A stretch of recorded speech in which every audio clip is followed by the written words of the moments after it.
Well, good morning, everyone. Welcome into Flying with Mike. This Thursday edition, missed you all yesterday. Hope you all had great Wednesdays, great hump days. I am going to warn you there may be some yelling and screaming in the background. The 4 month slash 5 month old we have no idea what's wrong with her, but she is very emotional today, very outspoken.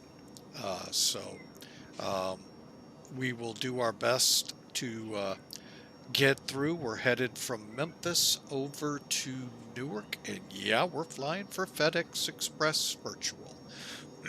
From there, we hope to pick up the caravan and gallivant around the Northeast, particularly out to Providence and back. But we'll see. That's still down the road.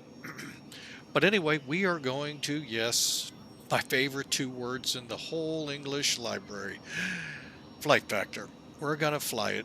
And this airplane actually is really never given me many troubles. The only complaint I've always had is the sounds, but that's really kind of not on them. I mean, it could be better, don't get me wrong, but that actually falls on me. But overall, I've actually been pretty pleased with this plane once you get past one of the quirks, and that is understanding how to load the freighter. Okay, so if you get standby here, I have what I purchased. Okay, when you go over here and you click exclamation 767, you're gonna go to a site where you can purchase the aircraft. I purchased the one you'll see today is the professional extended version. Now, there are three versions. I have no idea what the top dog will do for you, but I do know what the in between one, which is the one I took. You get the 767 200. I think it's an ER. The 767 300 ER, that is the base model, I believe, with the lower price tag. And then you get the 767 300 freighter. That's what we're flying here. Plus, there's also the SF version, which is the conversion from passenger to cargo. I really, other than maybe weights, is all I can see different in the two, but it's different nonetheless. And then I've got FedEx liveries, both purchased by Flight Factor. Dumbest move ever made. Should have just looked for them online. But hey, whatever. And we also have extras. Like today, we're flying Thor, November 162 Fox Echo. And again, the routing is Memphis to Newark. So, with all of that said, we're going to hop in the cockpit. We'll go over the loading because that's where we're at right now. I've already got numbers punched in, so you'll have to pull out your $1,000,000 calculators that you all got from the space agencies to be able to calculate this. You don't have it? Walmart has them for $9.99. Just a big joke, folks. I have, we got to have these calculators to do this. Hang on, I'll show you what I mean. All right. So currently, we're on the external power. We've done our basic spin up here, got the plane in turn, ready to load. All right, now there's two ways to get to your ability to load. You can go to plugins, pull up the EFB this way, or by the pilot's left. Oh, it's out because I have it. You'll see it. Just click there and it comes up too. All right, go over here to ops, ground. Now this is where this plane really gets confusing. Do it a couple times, it's like on the back of your hand and you got it. But looking right at it, I can already hear confusion. All right, let me help a little bit here. Now, if you remember the flight factor, boy, those words are synonymous throughout all of this. 350. How I told you the LD3 containers and the 96-inch pallets come at a specific weight. If you don't, well, I did. Um, Same thing here, except that this would be a criticism, but we're keeping it positive today. Every pallet in the plane. I don't care if it's on top or on bottom. That's right, on bottom. Those are usually LD3 containers. Um, each container weighs 9,800 pounds in this plane. Actually, Flight Factor came out and told us these things. And they told us what the people weigh when you go with the passenger versions. Hey, shampoo, no 3 engine? It's out for maintenance. They said it'll be back next year. Don't buy that one. Oh, we're into 767. I did think about the 3-holer. Yeah, they're phasing the MD-11s out anyway, so, they took the 3rd engine out. It's out for maintenance right now. But no, we actually did contemplate that. And as you can hear, she is really in a mood today, and I don't know what's caused it. So, all right, anyway, so 9,800 pounds. Yeah. No, actually, I like the MD-11. I just don't fly it very much. So, so each pallet weighs 9,800 pounds. We put 5 on, and then what I do to bring the weight up to the 0 fuel weight expected here, I added 4,110 pounds. Now, we're going to go ahead. We've also got our fuel load on, 33,214. So let's go ahead first, perform maintenance, and then load. Okay. While the plane's loading, let's bring in Sim Toolkit and look at the flight real quick. Again, shampoo. Folks, the MD-11 is a great airplane. It's easy to fly once you get past the hurdle of thinking it's a Boeing. When you start putting it in its right place, a McDonnell Douglas product. Of course, it's going to be McDonnell Douglas, but boy, is it riddled with Airbus. From the FMC to even how the overhead panel is arranged. You get through these little quirks, and I don't mean it that way, folks. You get through that, all of a sudden the airplane becomes pretty simple. Now, there is the huge quirk, of course, the takeoff CG.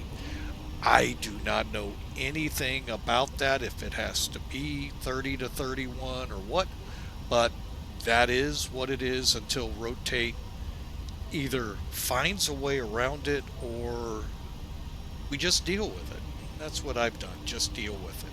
So, but anyway, let's get this plane loaded and let's talk about the quick flight here. Well, it's not so quick, but you'll get the point. Okay, so we're taking off 36 left here, landing 4 right. I have not checked weather yet here, and I'm a little leery of that. It's summertime. Getting a north departure seems, especially south of the Mason-Dixon line, tough one to think of. So let's start up top. Payload's 53,000. Got that on board. I think we're already loaded. Nope, still going. As long as you hear the background noise, folks, of cargo loading and what have you, you haven't loaded yet. When it stops, the fuel stops, then you're done. 0 fuel weight today is 251,110 or 251,100 pounds. And we're throwing in the fuel tanks 33,214 pounds of Memphis's special JP4 Jet A fuel. It's the same you get everywhere. PAX 3, that is kind of typical Um,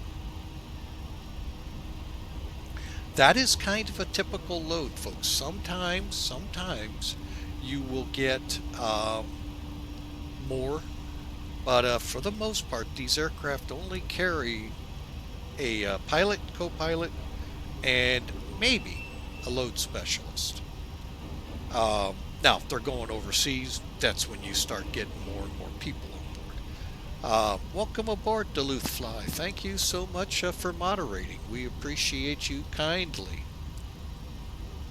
Hopefully, this will be kind. kind.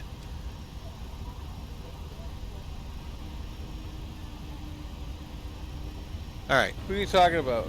Too many clues. I'd really like to What are know you how this talking finds about, dude? clips. What do you mean? It was your secret is out, my friend. Come clean. He's joking. He has no proof.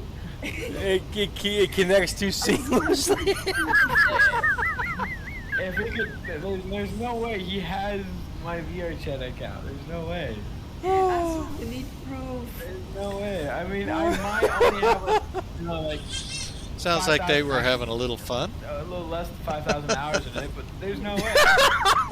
It's okay. All right, folks. That's great. Nice little relief there.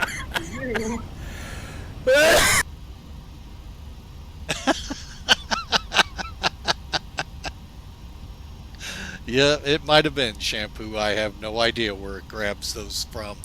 Oh, but anyway, sometimes they're fun. Sometimes I got to be careful and be ready to apologize for language to folks, but they are fun when they catch. But anyway, so 52,480 pounds of cargo.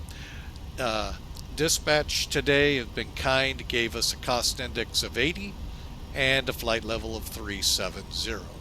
Weather here, this is what I was talking about. Winds are calm. That makes me even want to have more fun.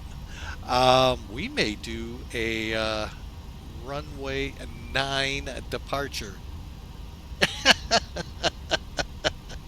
What'd you swear to now there, Duluth Fly? Welcome in again.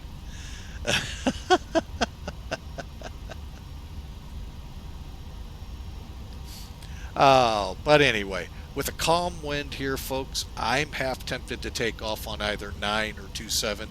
We're going to check something here real quick just to make sure before we get going. But it's big possibility. Shorter taxi, airborne quicker, there quicker. Over in Newark, we can't do much quicker there. ATC is up, and they've got variable winds. Right now, they're landing us north on the 4s. We're going to do the ILS runway 4 right. And it looks like that's about all we got up there, with a nice variable wind appearing to be out of the north at 6, and temps in the 70s up there. So beautiful day, cloud-wise. We got a few to do. Oh, we have an overcast layer at 3,000. We'll keep an eye out on see if that drops any on the way. All right, and with that, let me file in here. The little bit of a late start is because of that little soon-to-be 5-month-old in the next day or two. She has been, like I said, a handful this morning. So thankfully, a little bit on the calmer side right now. And hopefully we can get a nap out of, or my wife can get a nap out of her. Let's put the credit where it's due.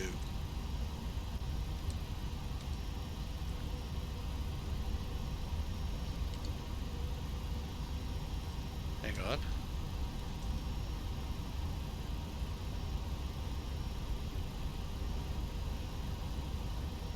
All right. And I think that should have us ready to go. Enough so that I'm going to go ahead and connect, and if they come online, they come online. Early, give me my PDC would be really cool. Hang on a second. Yeah, FedEx 811. P763. Hut. No ATC, 1335. All right, we'll come back to that when we get to it. All right, you can hear no background noise, not from the kid. The squeaks and the beeps and all from loading and unloading the aircraft and all. That tells you it's done. But like I said, the telltale, come up here to the overhead. This is what I wish a lot of planes would do, to include Airbus, okay? This panel right here. Now they can do it however they want, but what I love about this panel, it tells you your fuels right under each column, center right here, and your total right here. So when I go up to balance, I know what I'm doing number wise, right? All in one bunch. Now Airbus gets close to it, but you gotta drag, you gotta kind of look up and down. It's all in one place, and I think the 57's the same way. The rest of the Boeing fleet is not the same, but I love this feature, and that right there tells you you've got your full load of fuel, so we're ready to go. Click. Now we don't have any sound sets for this plane, so let's just sit back and see how quickly we can get it underway. All right, parking brakes, standby power, wipers are set, external power is on, and bus ties all on, and the emergency lights set. Okay, moving on. Panel lights are all, I believe, set. We're not doing much night flying today, so probably not going to be an issue.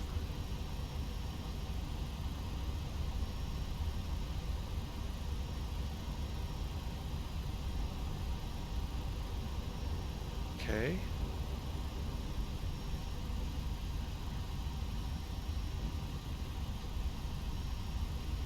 Uh-oh, how do I turn it off?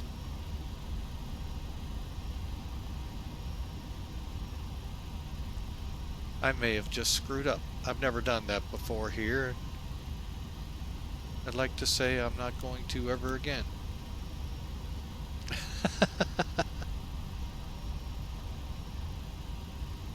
There it goes. Okay.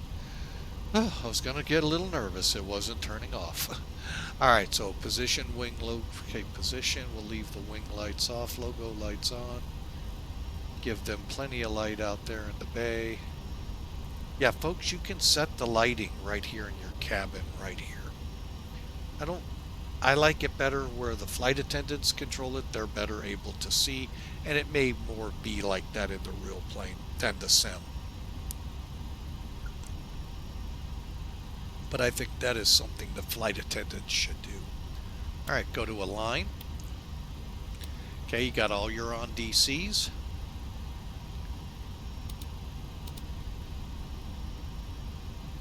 Okay, as soon as we get a line in each one, then we'll move them to nav.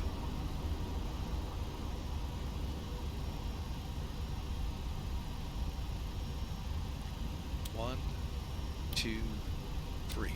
Now, why did I move this? Those of you that have been religiously watching Flying with Mike or have seen it a couple times know what it does is it moves it to the heading / status of your IRS, inertial ref system.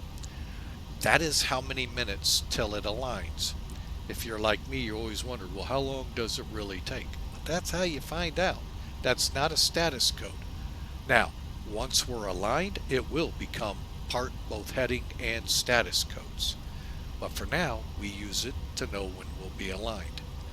All right, so let's push down and let's bring up the FMC. Hang on a second.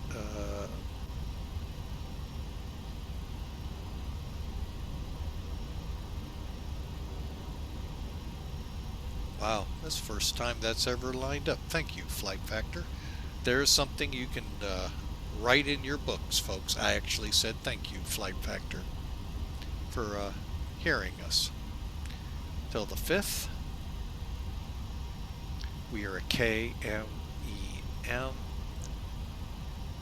Now, the bad thing about this aircraft and much of the bigger Boeing aircraft, now they may have incorporated it in the 777 and 74s, but they have not, and I'm not talking Flight Factor, I'm talking real world. the ability to load your flight plan from dispatch through ACARS. Now, I have heard from many pilots they still prefer to input it by themselves. That way hey, I get it. They know it's right, but you're still supposed to check it.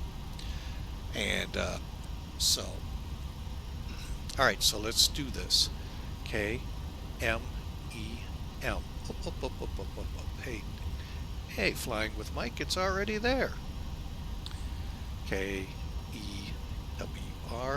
Yes, I am keeping my voice intentionally low down, so trying to help get the little one into snoring land.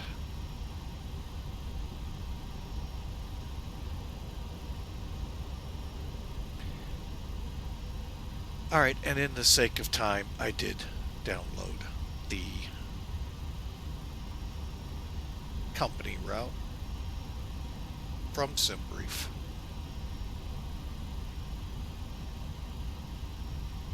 Oh, yeah, it does help to put the K in there.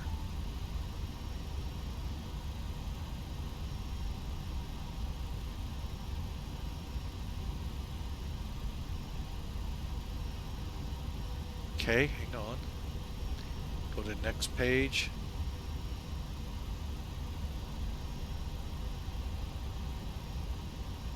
Okay, I'm good with that. Activate, execute. Route loaded. Okay, so now let's go to departures.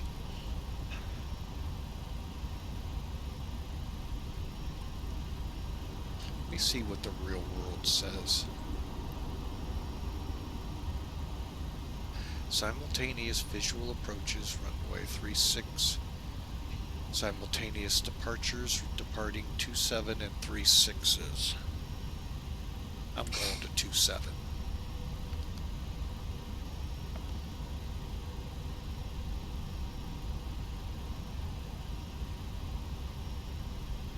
Alright, so we're going to be doing the... Here, let me pull some stuff up here.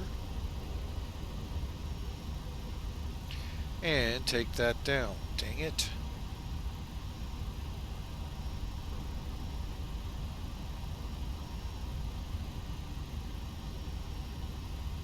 Okay, that way you'll be able to see this. Now what I'm going to do is pull this up so we can follow it.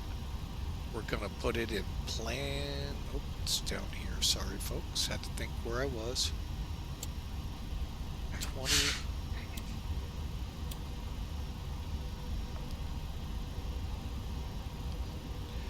All right.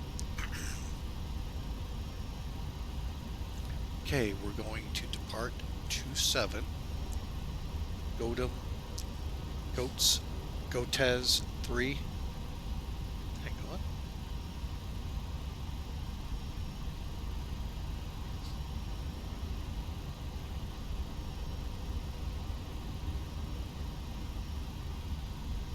There, that'll work. Should at least.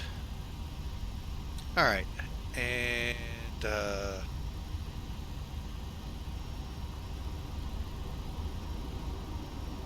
okay, we're going out to DIYAB. Execute legs.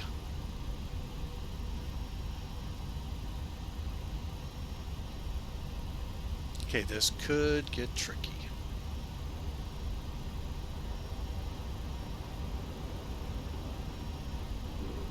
So what I'm going to do is we're just going to watch it on the map, make sure everything's good. There's DIYAB, HITMN, and that's where we actually enter the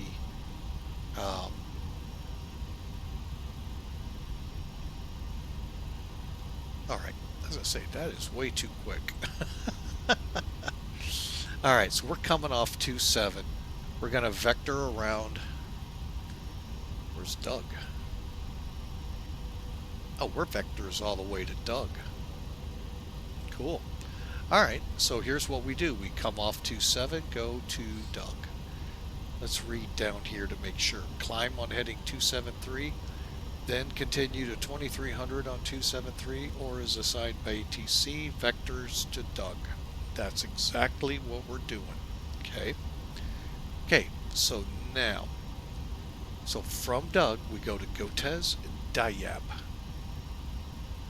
DIYABA dabba doo.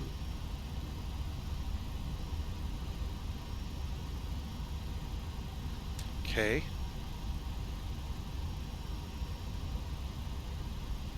DIYAB to Hitman, then Swamp, Gats, Fount, Tonino, Congo, Sitter, Asper. Now, folks, you can be stepping through this, looking at it on the chart here as well as on your nav display. And that's what they're doing. They're first making sure the route is in there correctly and then inputting where they need to if a discontinuity comes up.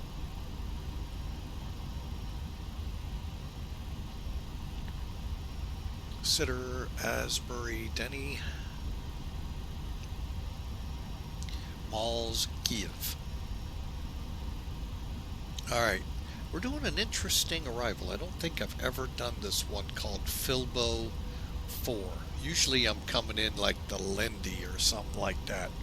So this is kind of a new one for me.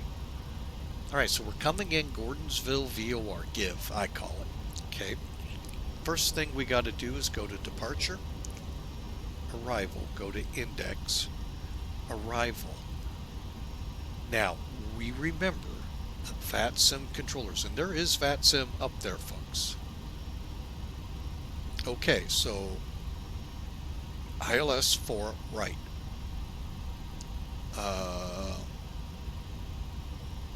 GLS approach on request. We'll just keep it simple. ILS 4 right. That's the outer runway, folks. We'll come in, I think, Kilma. Yeah, Kilma. Now, the reason I say that. Okay, here's our route to Balls, all the way up to Metro, and then over to Kilma.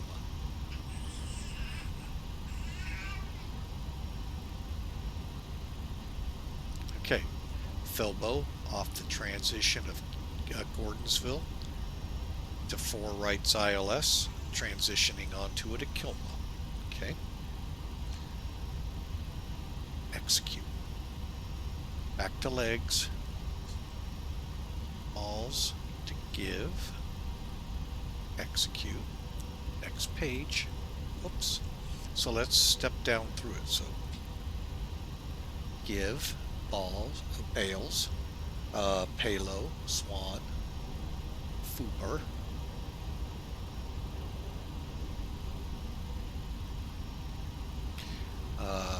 DQ, DuPont, VOR, Steffi, Somto, Yardley, Dillon, Mercer, Metro. Now, here's where they went a little astray. Yes, off Filbo is, off of Metro is where our vectors begin, not Filbo. Filbo, folks, takes you up to the top to land.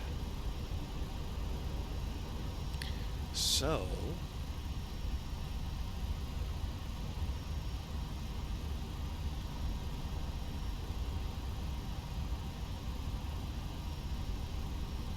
execute.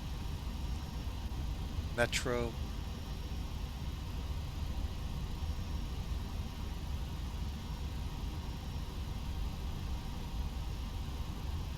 Okay, so we've got our route in now, folks. Okay, next up, perf.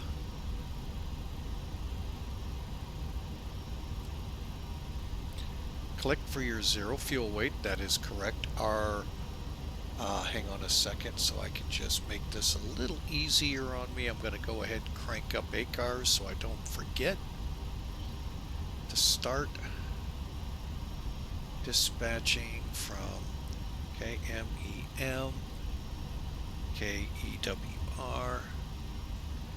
Go.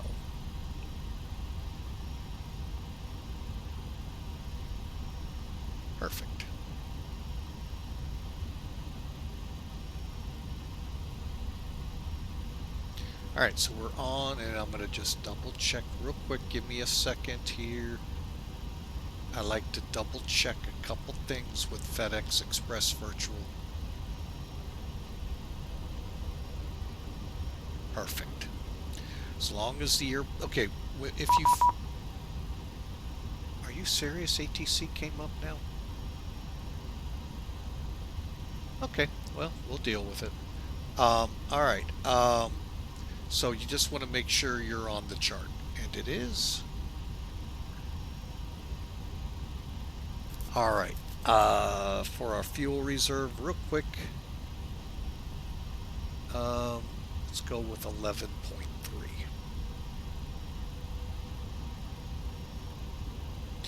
And just so you're aware, alternate today, folks, is Philadelphia.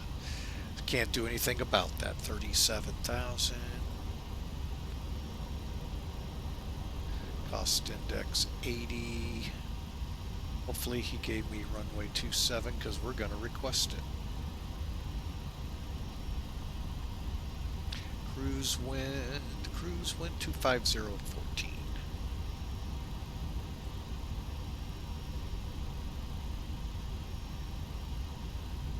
Not expecting it, but we'll put our step size there. Now, here's the fun page.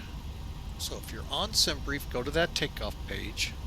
Let me see what he's cleared us for.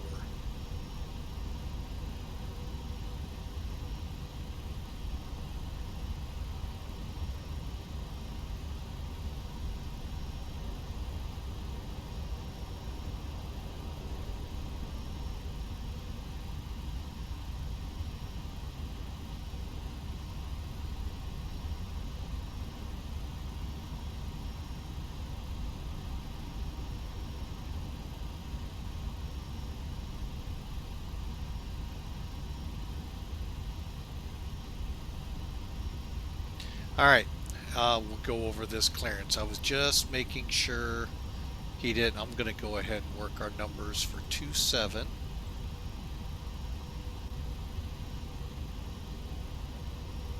After I clear charts.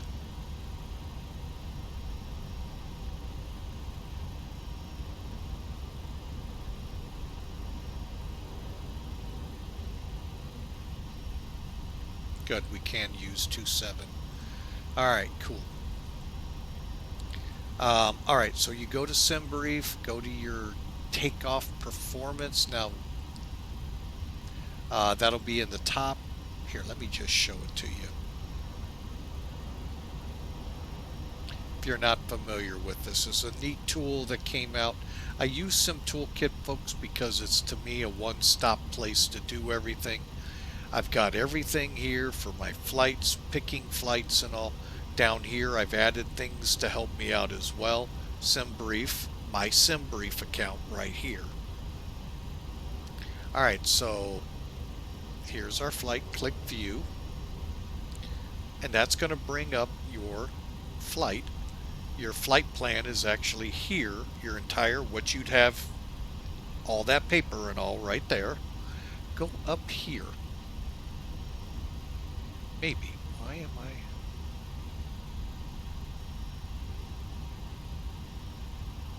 I hate when things do this.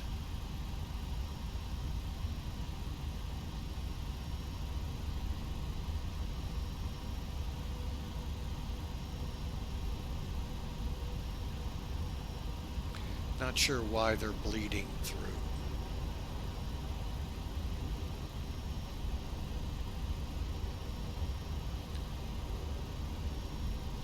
Alright, usually they don't bleed through like they are today, and I don't know why. We'll just do it the old-fashioned way, restart it.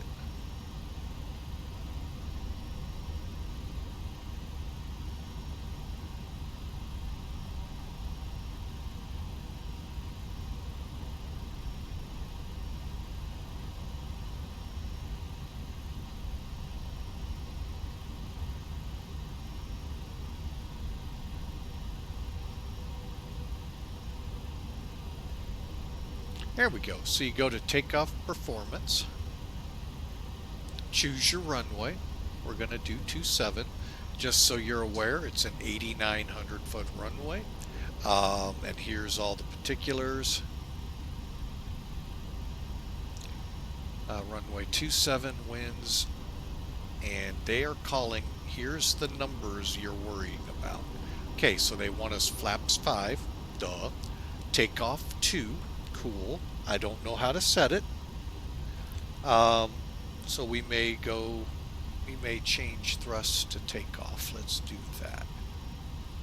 There we go. A little better, faster numbers.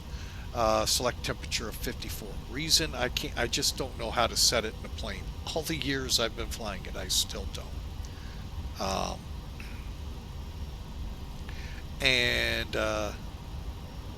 Bleeds on, anti-ice. Bleeds are also synonymous with packs, just so you know. So 133, 138, 145. All right, let's get rid of this.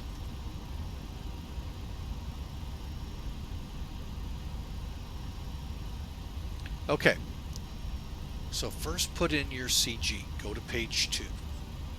Put in your wind. We saw 170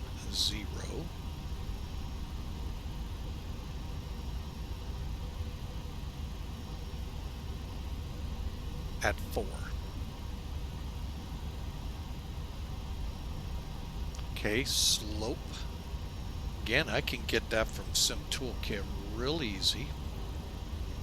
And that's what I'm doing. It is down 0.4.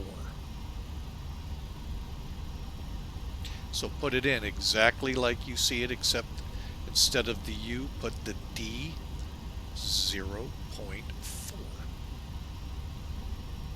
Acceleration's fine. Outside reference temperature 34. That's good. And next page. Okay, our thrust reference was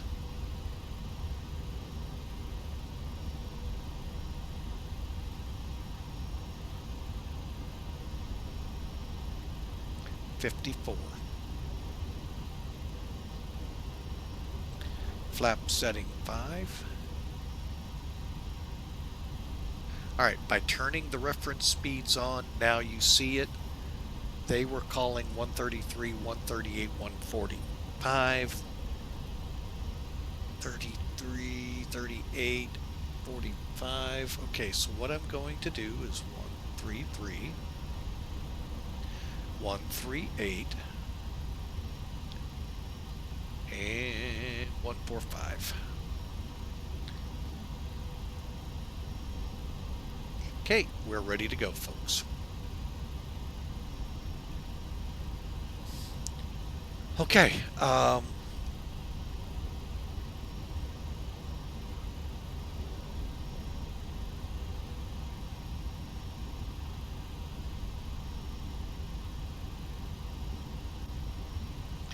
right, so we've got our fuel and load. Okay, hang on, let's get the APU on.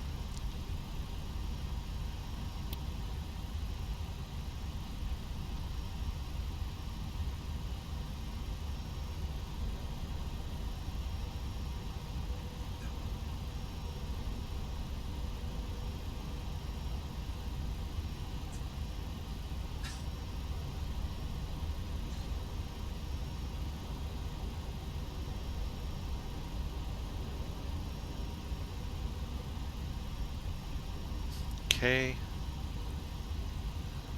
see the status. I thought I turned it on.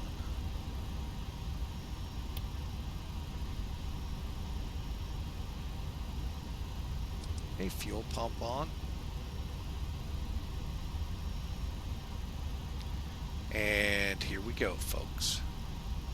Just waiting for it to say run. You can also check it down here.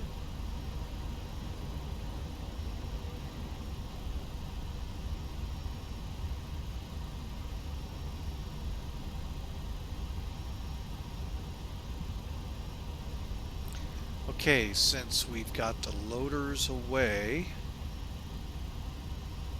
everything but the main door can be closed.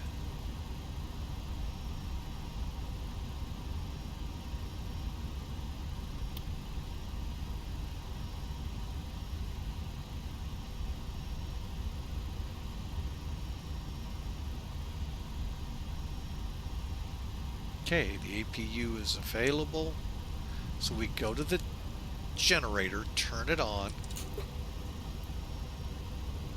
Everything looks good. We're on internal.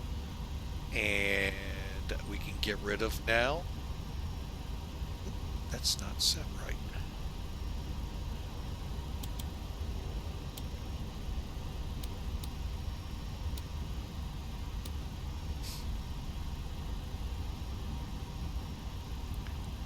All right, let's get up here, close.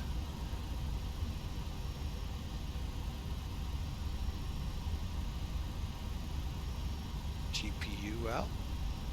So we're left with the stairs, and we can get rid of the ACU. I know why that happened, folks, because we didn't turn the APU on.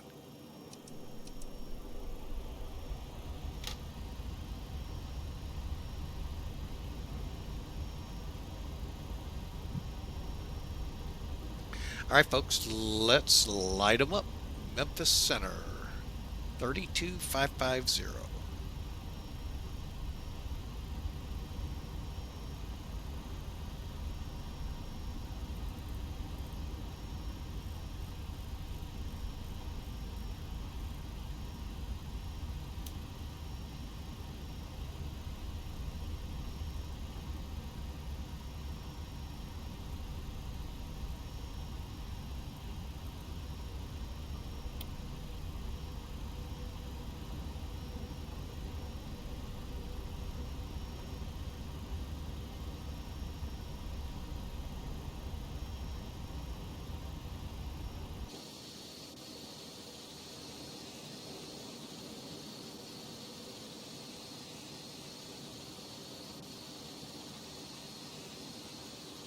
All right, let me check my chat here real quick before we blast out of here.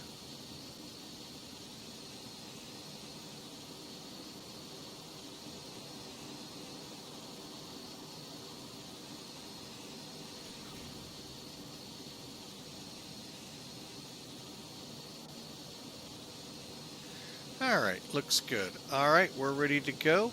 And let's change over. Thing looks good. There we go. Put you on legs. And get rid of everything now.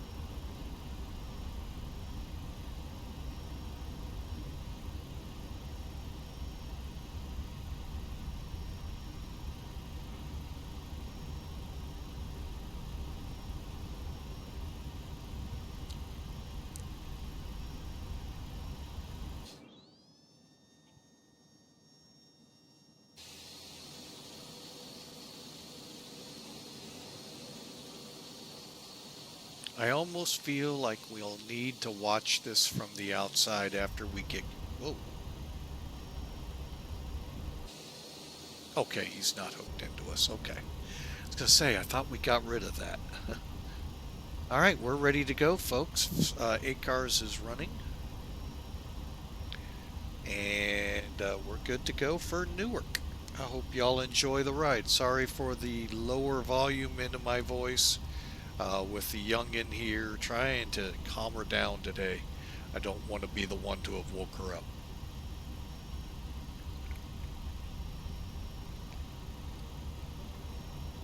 Let's do it. We got to get center.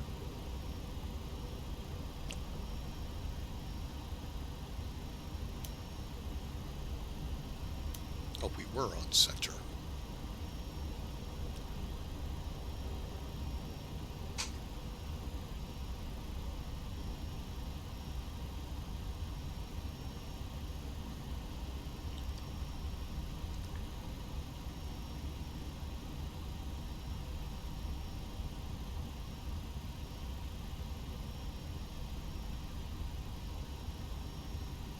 We seriously, Victor?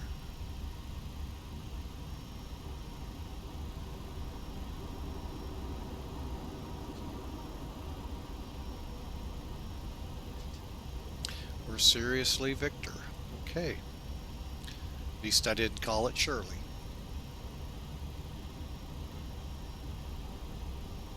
All right. Memphis Center, FedEx 811. FedEx ramp request pushback for 27 with Victor.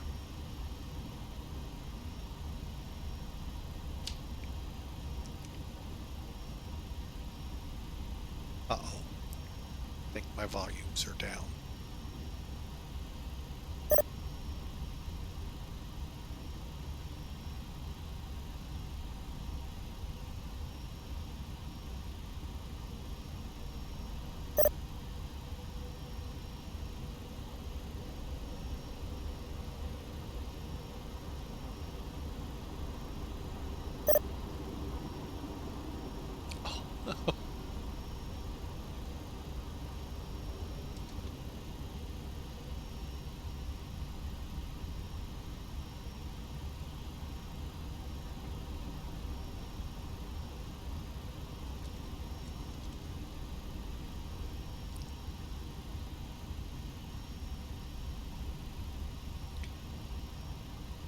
Okay, here we go, folks.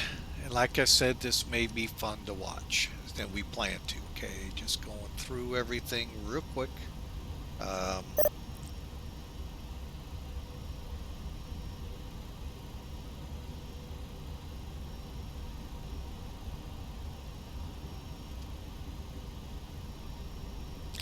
okay.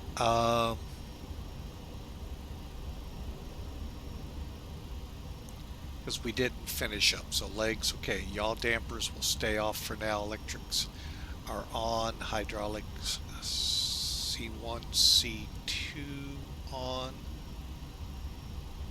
Oh, I know what those were. Sorry, folks. That's these. On.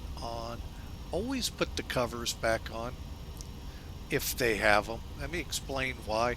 That means 2 clicks to make it, to do it, if that makes sense. So you have to click it twice, for instance, the battery, to turn it off.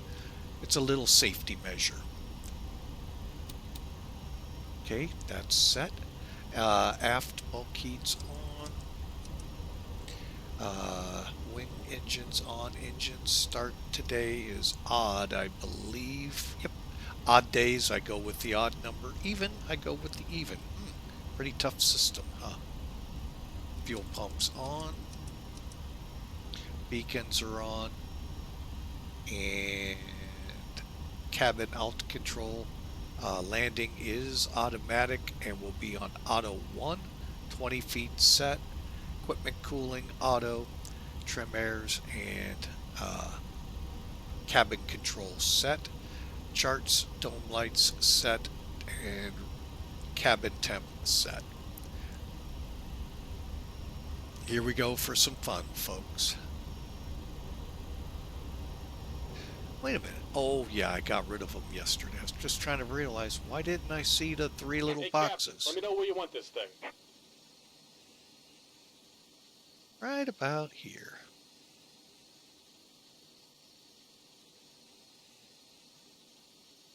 Great news, Captain. Your tow's coming. Gotta watch, because it's been on the roof quite a bit here. My luck, it'll actually come out of the building today, but it is always fun. Looks like it is.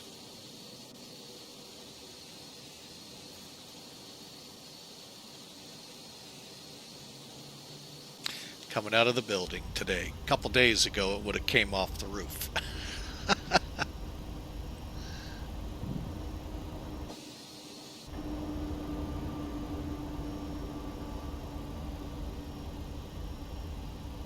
Okay, and we're ready to go, folks.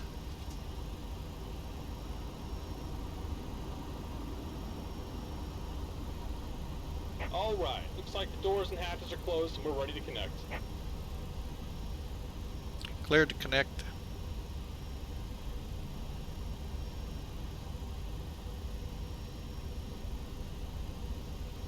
And for anyone joining us, we are planning 27 unless our controller says otherwise.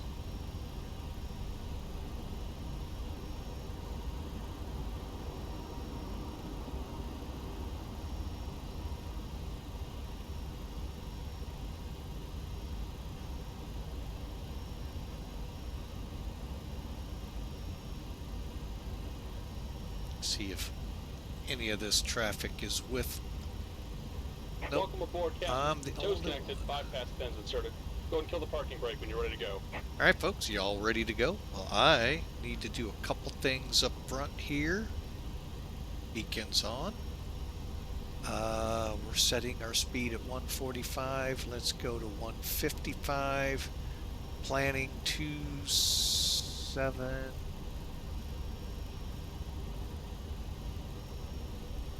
You know what? I'm facing the wrong way.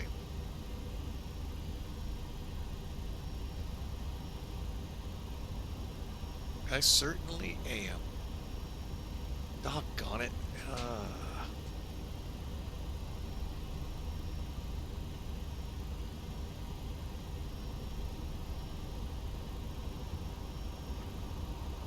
And we're disconnecting the toe. Give me just a moment. We're facing the wrong way if we do this, folks.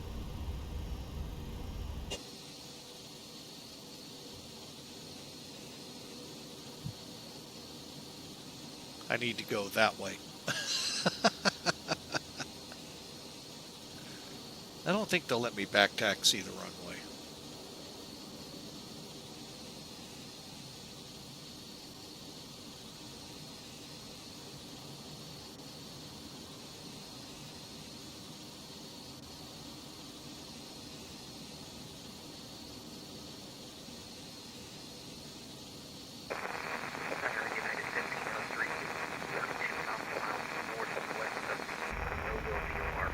And we're disconnected. Signal and pin on the right. Take it easy and have a safe flight. United 1503, Memphis, hello. And when you can, go ahead and recycle transponder squawk 1603. Progress. Recycle transponder 1603.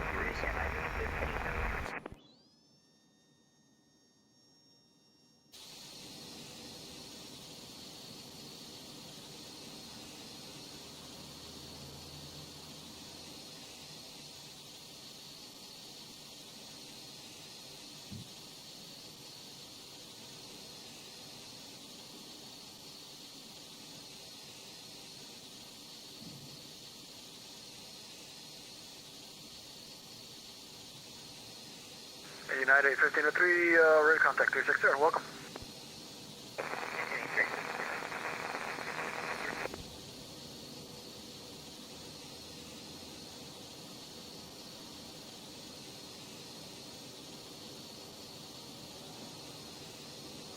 Ground to cockpit. Please show me where you want to go.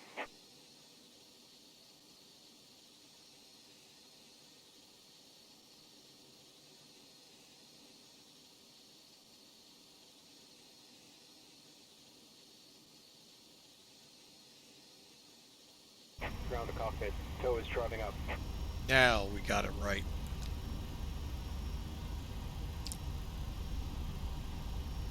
Can't push back on the runway. While we've got this little lull. Memphis Center, good morning. FedEx 3072 Heavy on the ground at Memphis. Got information, Victor. Can we get runway 27, or should we expect 36? And FedEx, yeah, you can expect 27. No reason to make you all go all the way down there. All right, thank you. Yeah, we're ready for pushback. If that's all right, FedEx on Victor, FedEx 372 Heavy. Okay, all doors and hatches are closed. Ready to And go. FedEx 3072, actually Victor is nobody there. Push until Victor is approved, then call me when ready for taxi. Roger, push on to Victor. Well, ready. Call you ready for taxi, FedEx 372 Heavy.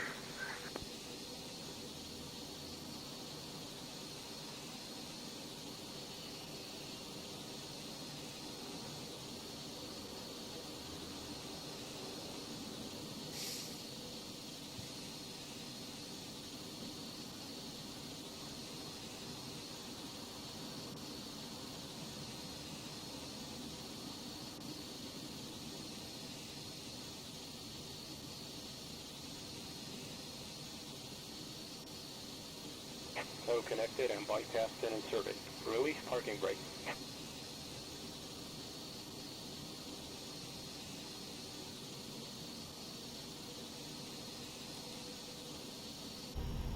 starting pushback, and you may start engines.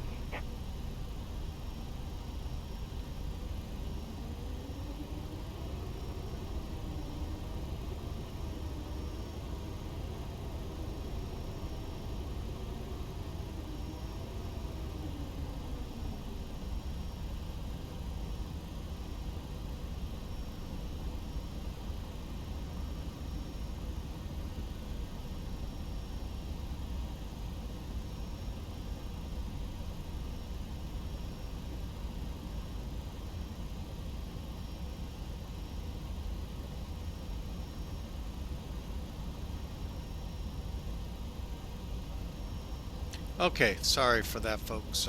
Just brain fart and which way we were going. Okay, they're off. And let's not do this the Airbus way.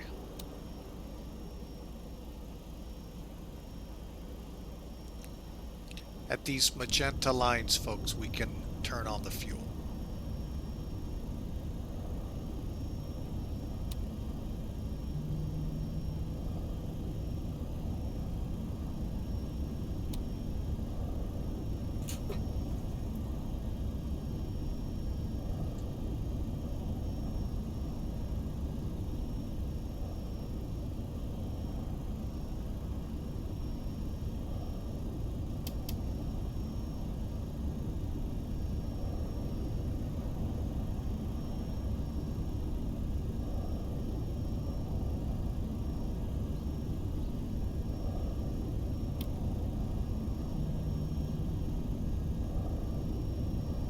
And Memphis Center, FedEx 811's pushback. We're ready to taxi for 27.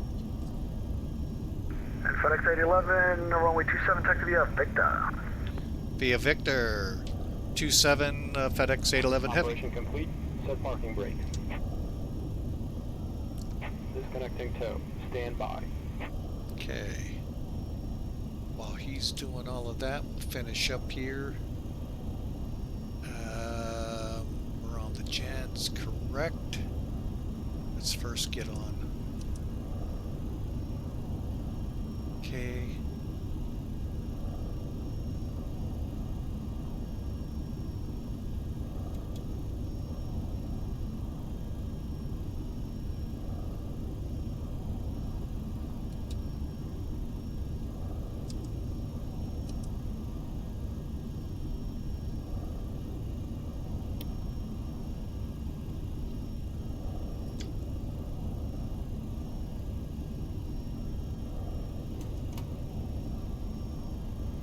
Tow is disconnected and bypass bin has been removed. Hand signal on the left.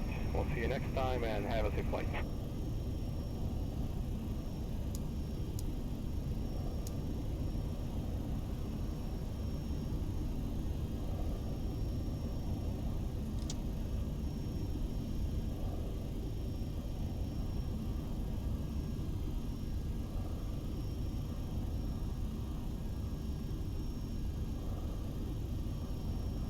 Perfect. Let's go.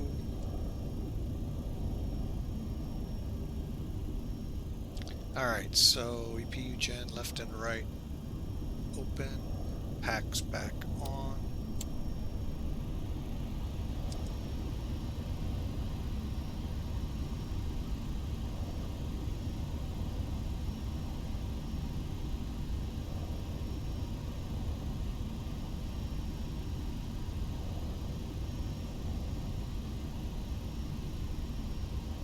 Alright, we're ready to go, folks.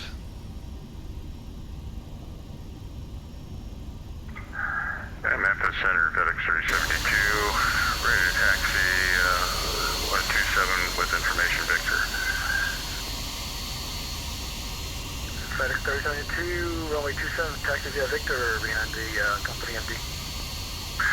Roger, 27 via Victor behind the company, FedEx 372 MD.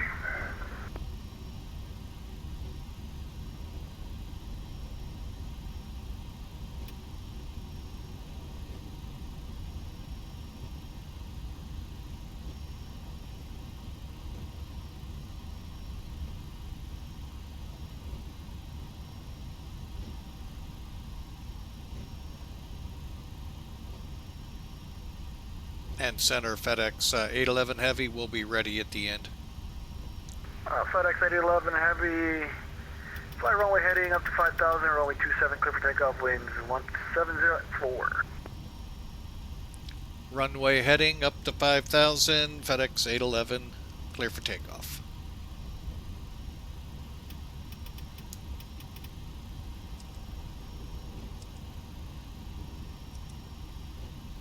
It is 273, yeah, okay.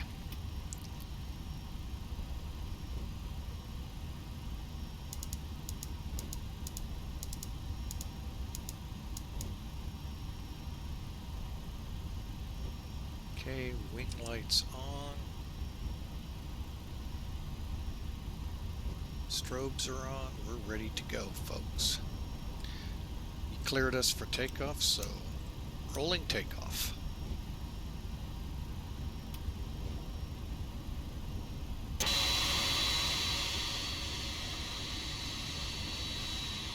Do not want to get in the way of that MD-11 driver.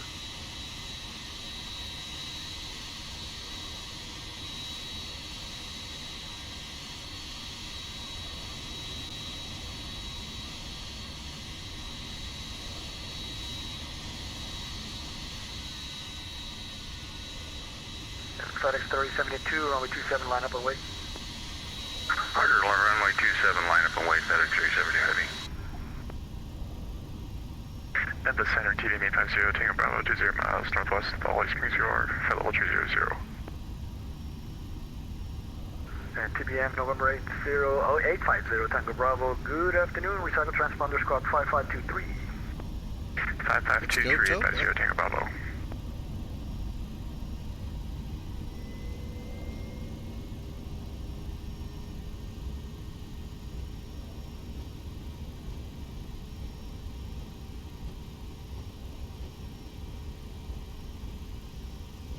Okay, airspeed's alive. 80 knots, cross check, good. And TBM 0 Tango Bravo, radar contact 300, continue south. Check, 0 Tango Bravo.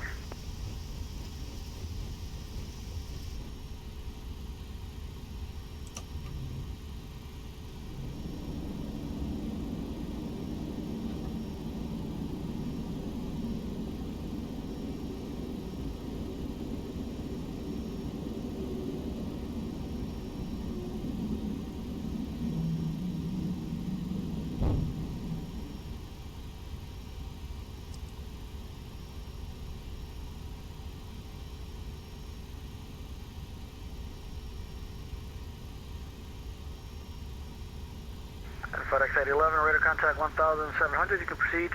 Direct DIAB. And climb maintain 370. Alright, FedEx 811, going direct DIYAB up to flight level 370. FedEx 811 Heavy.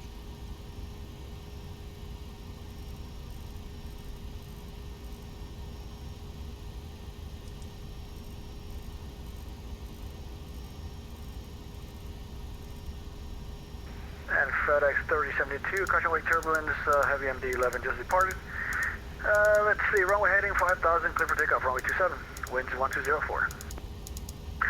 Roger, clear takeoff 27, runway heading Shampoo up has got 5,000, him FedEx really 372 Heavy. confused.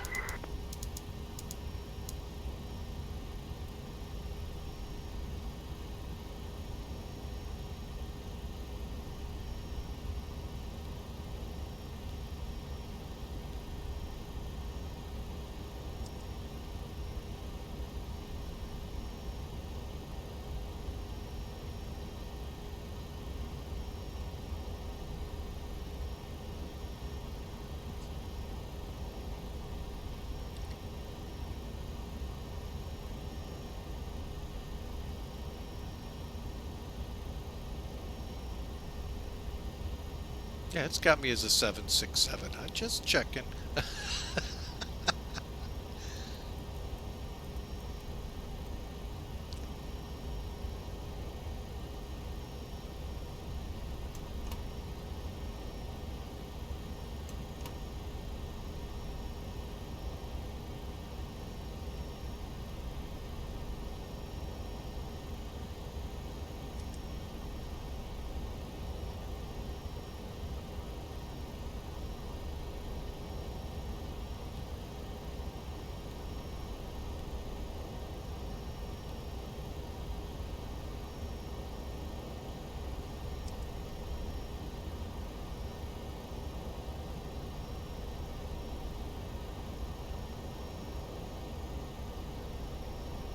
And I got the MEL in there for the missing middle engine.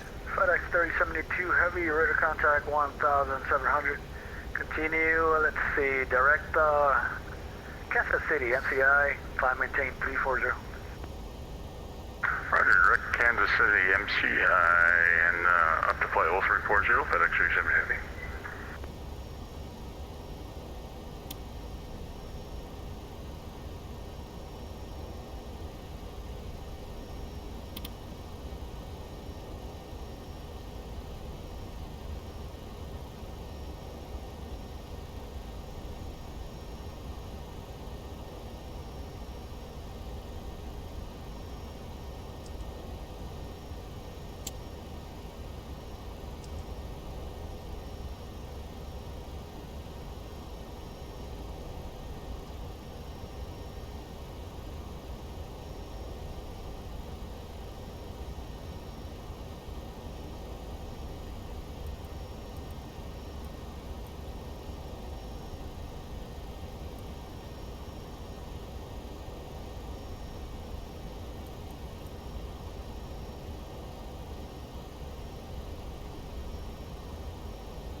Alright folks, we are VNAV, LNAV,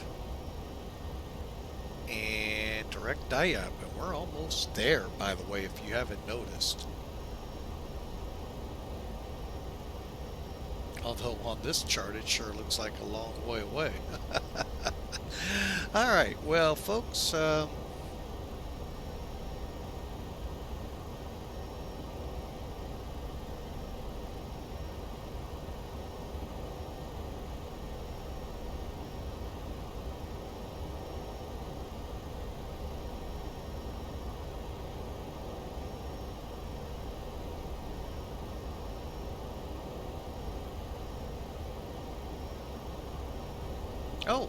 3072 was one of our pilots. Okay, at FedEx Express. He's going the other way, but a little further. Anchorage. Okay, we're through 10,000. Get those lights off, folks. We're in cruise. Hope you enjoy the ride to Newark. And for those interested, we are in the Flying with Mike voice Discord. Please check. We've had people now bounce in with their own little intros. You might want to disconnect them, because if you come in with foul language, I will ban you. So, just fair warning. That does not need to go out over anyone's airways. So, alright, so we're on our way climbing out, and hope you enjoy.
Spot 1 Sierra, ready for taxi. American 483, good afternoon. You can taxi runway 36 right via Juliet Romeo. Juliet Romeo for 36 right, American 483. And sorry, 36 center. 36 center, even for 483. Alright, folks. Doing some logistics work here to help the big dog find a place that he can be when the little rugrat is consuming so much. Alright, so after takeoff, tow vehicle. Oh, that's after engine start. Like, what? Why would the tow vehicle still be on the plane? Okay, I got a couple things I know to explain. Hello, Memphis. Southwest 1172. Sorry for the late call. We're 370, about 50 miles to the west of Walnut Ridge. Southwest 1172, no problem. There's nothing going on here. So I got you 370 and on course. I'll give you a descent here in 1 second. Okay, thank you. And Southwest 1172, actually, you can call me top of descent for Chesney 2. Just let me know when you're ready to come down. All right, I'll call you back. Southwest 1172. Alright, get you through a couple things here, folks. First off, I try to keep my heading lined up here just in case an FMC issue arises. That way I can put the plane at least back on course and then work it onto course. Now, let's go over some things we've done. Now, there's an easy way to set the first officers. Now, this aircraft does not have syncing.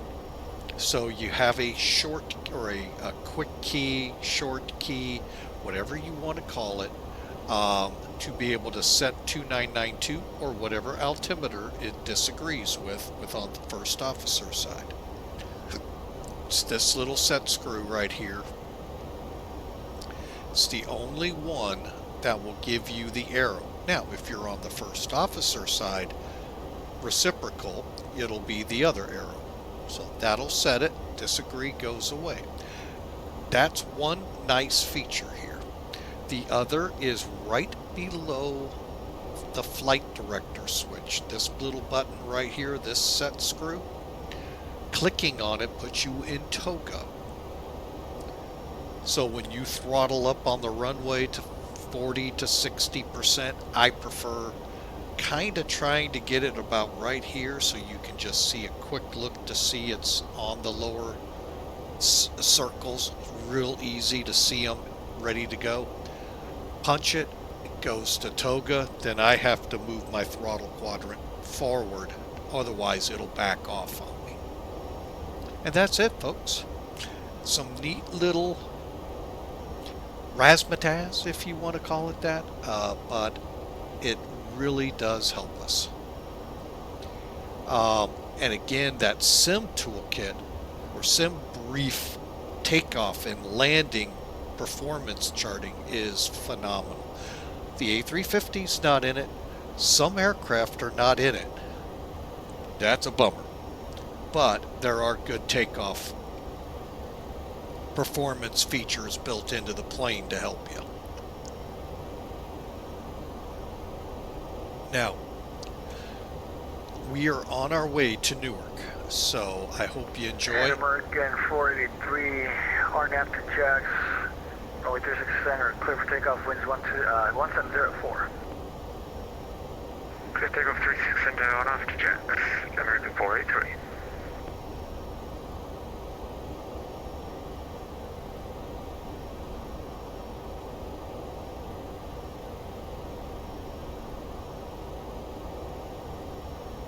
Alright, so again, thanks for flying with us today. Thanks for being a part. I hope y'all enjoy the ride over to Newark. And then from there, we're going to pick up and do some caravanning over to Providence, Rhode Island. I think I've been there, but I'm not sure.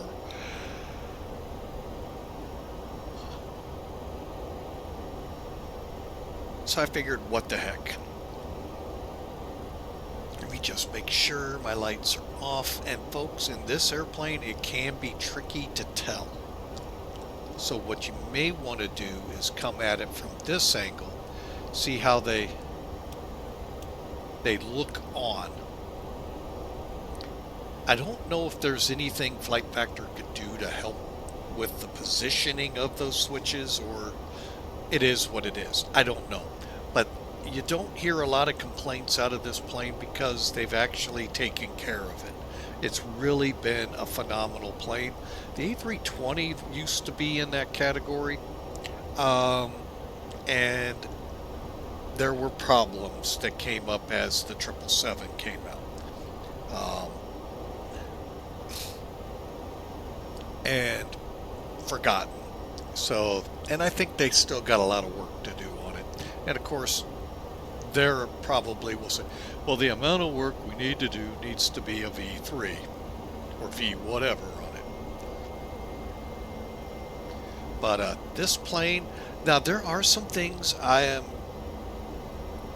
don't know what they're for. Would love an old 767 pilot that used to be in our channel to revisit and help me with what and how you use it.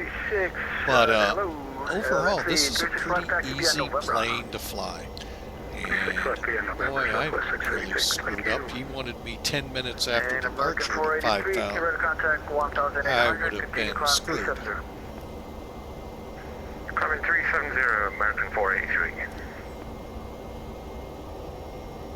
So, now the clearance we got, folks. Okay, what he said, if you looked at the... United 1503, let's see. You're not even hearing him. Not there, you can proceed. Incom 122, I don't think. Over to Incom, thanks for the ATC. There we Wonderful go. afternoon, United 1503. You too.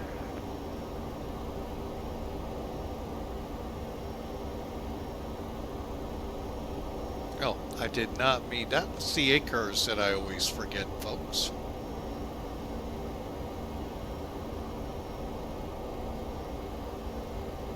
Okay, and put that, need to reposition. Things were positioned when we had that great fundraiser going for the Marines, Naval Marine Relief Society, and things got out of whack up there. So, all right, so we're on our way, folks. I hope you enjoy. We got about an hour and 12 minutes to Newark. Currently a beautiful, well, they had 3,000 overcast. I don't know if that's lifted yet or not, but gonna have a beautiful flight into there. Memphis Center, very good afternoon. FedEx 398 just pushed back on the apron North apron at Memphis. We've got PDC clearance and information. Victor on board. Requesting taxi, please, and requesting runway 27 for departure if able. Understood, 98. Of course we can. Runway 27, taxi, you're in the inner ramp of the Joe's. I already got rid of it. Doggone it. It's going to show you the PDC. Alright, this was our auto ATC before he came up.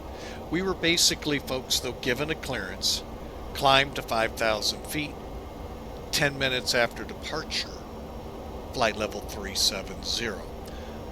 I have yet to get it fully confirmed, but as I understand that clearance, I don't have to call 10 minutes after departure to climb up to 37,000.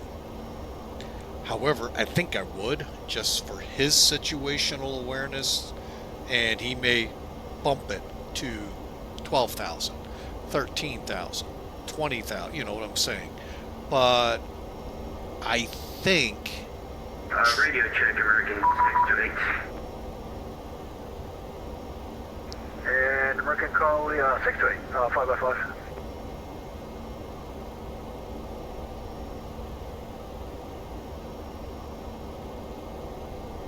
Alright. So I am going to kind of push back, get the music running here, folks, and I hope you all enjoy our ride to Newark.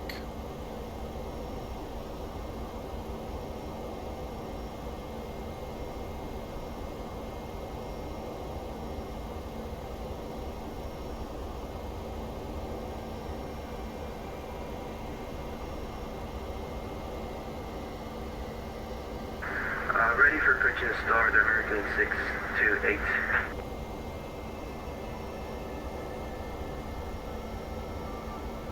American 628, push in, start your discretion. Just call me for taxi, expect 36 left. Call you for taxi, expect 36 left, American 628. Oh, I just realized what runway that was. Oh, that would And have been American 628, sorry, expect 36 there. Expect 36 right, American 628.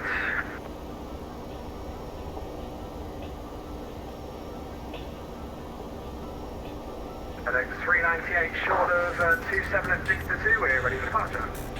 Southwest 636, RNF to Beale, runway 36 left, clear for takeoff, and wind 1704.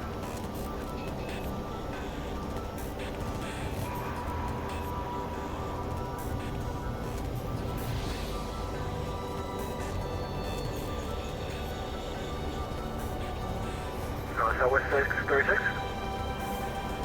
I'm not sure if you got the wrong call sign. It was FedEx 398 short of 27 at Victor 2, ready for departure.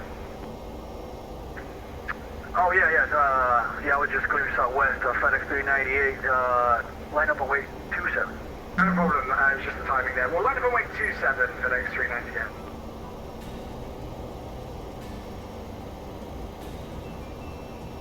And on that Beale, runway 36 left, clear for takeoff, southwest 636, thank you, sir.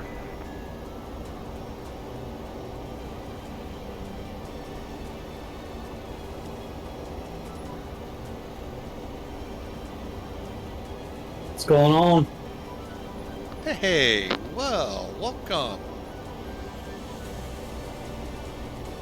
Mr. Godspeed himself in the house. Did you make a run on Saba Island yet? You're leaving your airspace to the north, and you can monitor your income on the flight. Tip. I loaded up into the airport, but looks like a pretty small runway though. 1,300 feet.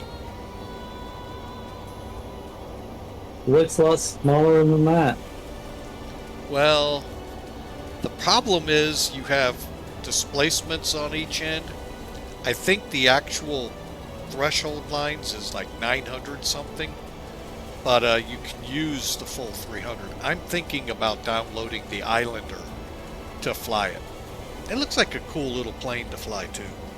The Islander. It's a twin-engine piston commercial plane, high wing, STOL, perfect for St. Bart's and Saba. Is it on the SOAR? Yeah, Thronda. I think it's Thronda.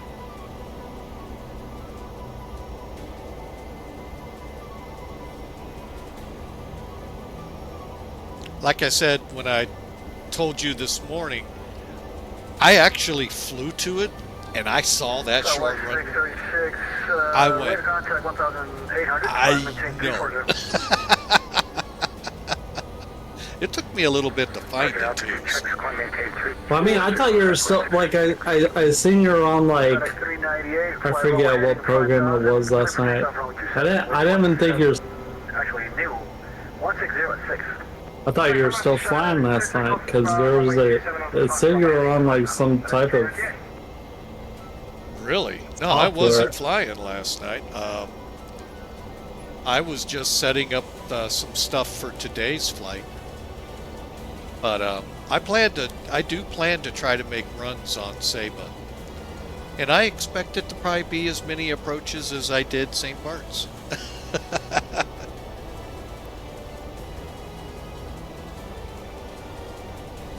That music sounds really loud.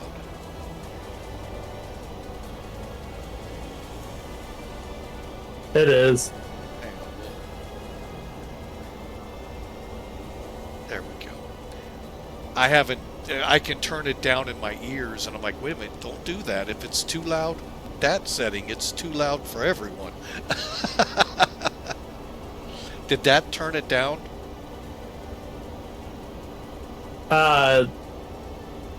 I'll go a little bit more. A little more? Just trying to figure out what setting here to put it at. that epic music gets that crescendo in it, and it makes it hard to keep it balanced. Memphis Center, KMEM 50. I should be getting ready to be handed off here. And 0 Tango Bravo, you can descend 240. Pretty sure that's 850 Tango Bravo. Nashville we're about to go over. Yes. I think there's another team that's wanting to take over the 787. I saw Magnite, whatever it was called. They've got an advertisement out for it right now.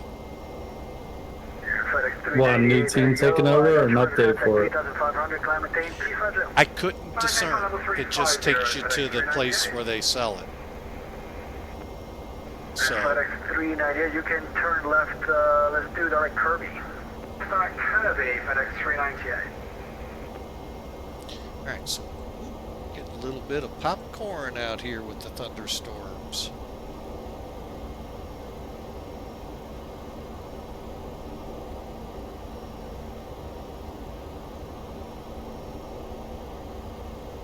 I don't know if this oppressive heat's gotten to you all there, but whew. Yeah, it's like 95 degrees here. Oh, we've been over in triple digits again, so.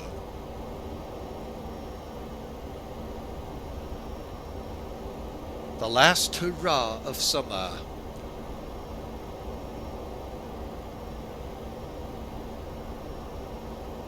We hope.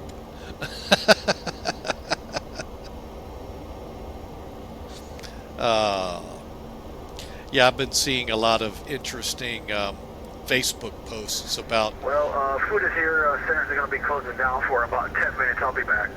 Everybody, what's that? Okay. Thanks, guys. Going to Unicom. Click. I was seeing it. I'm sorry, folks. Yeah, Facebook's had a couple funny. I don't know if they're funny, true. I'm thinking they might be true.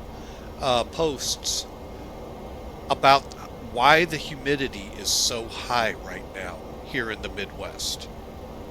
I'm still trying to figure out, are they really pulling a hell of a good hoax, distraction, whatever? Because it is an election year. Those things do happen, folks.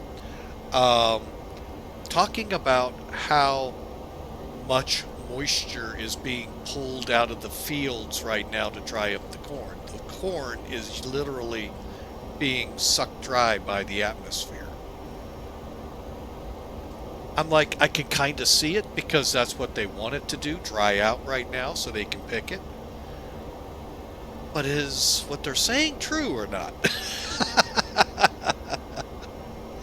So, and again, with an election year, I really don't believe anything. So, wagging the dog happens big. If you haven't seen the movie, you'll understand the term, because there was a movie, Dustin Hoffman, Wag the Dog. Came out in the 90s during another fiasco in the White House. Apparently I already had that plane. What, the Islander? Yeah. Yeah, it looks interesting. I'm just not a big, fan of flying. I mean, you see how often I hit the Caribbean islands. So, but that might be something worth venturing into, because the shortest flight, commercial flight out there, folks, it's flown in an Islander. It's from one side of a lake, I think Scotland, to the other side. It's like a total of 9 or 10 minutes. Could always try that, 350?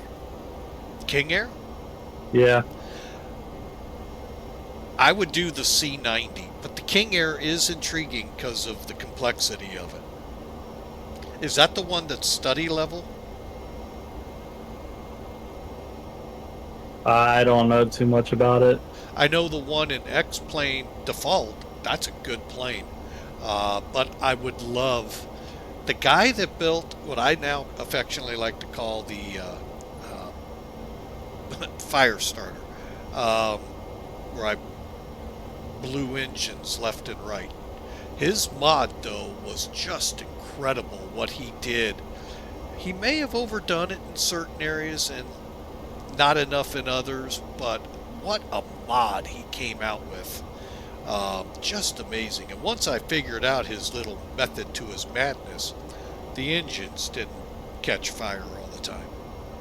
Was it by Airfoil Labs? No, this, what was his? I think I still follow him on Discord, even though he hasn't posted a thing in years. Let's see. That's the one I have. Jorge, he's a German, I believe, and really a great mod. For X-Plane 12? No, it was for X-Plane 11. Do you make one for 12? See, now there is the G1000 out there version. I've seen it advertised once or twice. I don't know. And his was not a G1000 cockpit.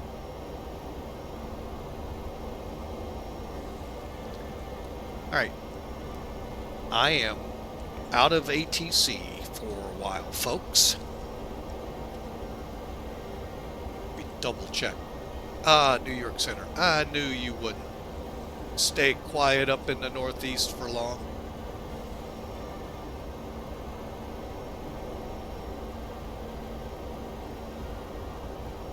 Boy, there's a lot of traffic up there today.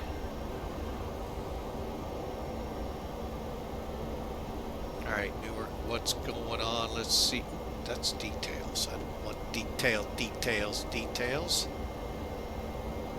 Back to the map. ATIS. Still 4s. Okay, cool.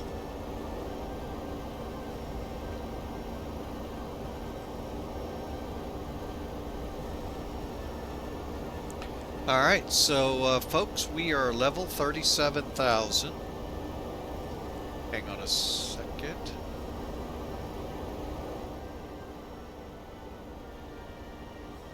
Alright, let me, oh no. She is awake already.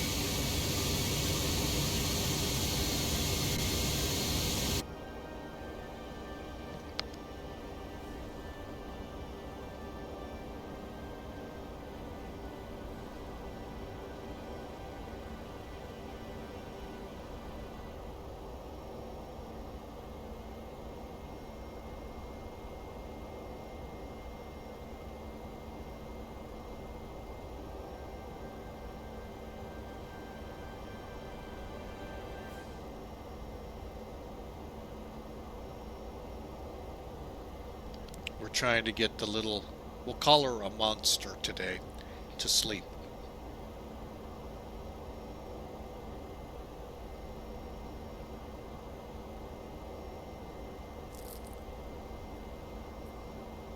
Ah, what a day. Oh, well, so how's things with you there, Godspeed? It's alright. Got my oil changed. I got a new mirror put on the truck.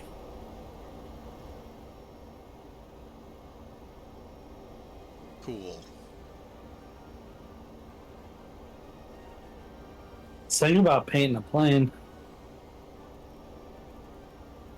Painting a plane? Yeah, with Photoshop. That's what I was getting ready to ask. Are we talking real model, real plane, or photoshopping? Yeah, Photoshopping. I used to, well, I only had, is Photoshop the one from Adobe? Yeah, I'm pretty sure it is. Because I knew there was another one out there, and I don't remember. Yep. And I had it for like 30 days, and an airline that I had started, I painted several cargo planes, and then it ran out, and I wasn't about to spend $500 for it. Yeah, I use like Photoshop, and I also use GIMP too. GIMP is actually pretty good. I know none of that anymore. That's something I did, good Lord, like 2005 or 6. It's not that long ago. It seems like an eternity.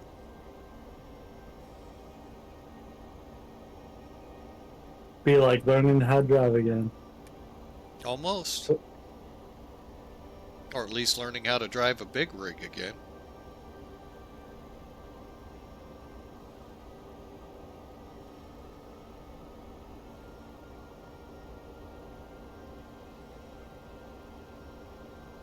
All right, so how did I misread that again? That wouldn't surprise me.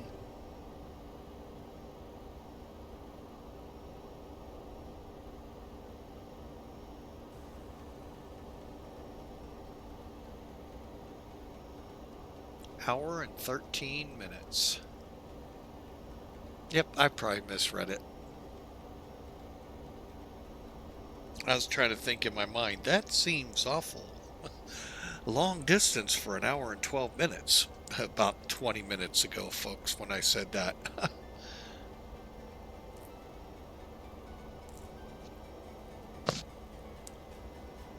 Oh, and one thing about the schedule this week, folks. Not certain I'm going to be doing that 747 flight Saturday. Tomorrow's going to really be the hinge. We may have some things going on here in the house that I may go ahead and hold back on it and do it another time, or do it, but do it not streaming and let it fly in the background while we do whatever we're going to do. So, a lot of up in the air on it, but right now I don't think I'll be streaming it Saturday. Tomorrow's flight will do a lot to help me understand if the computer can actually handle 12 hours of solid stream. Damn, dude. Well, that's what Frankfurt to LAX is. Yeah. And I'd love, oh, would I so much love to do it supporting like St. Jude's, That's a long Make-A-Wish. time. Huh? That's a long time, man. Oh, it is. I've streamed that long, but not certain aircraft. Off and on, up and down, I've done. But to go 12 solid hours, I haven't done yet. That I'm aware of lately. I did it once earlier with the Sparks 43 747. But it wasn't 12 hours, I don't think. And actually, it'll be longer than 12 hours, so. But that's just the flying portion. Like, if I do, like, I don't want to, like, copy people, because I kind of like taking, like, different streamers' ideas and, like, kind of flipping it to, like, where, like, I'm still giving them credit for what they're doing, but, like, also, like, I'm coming up with, like, somewhat of a new idea. Oh, I get it.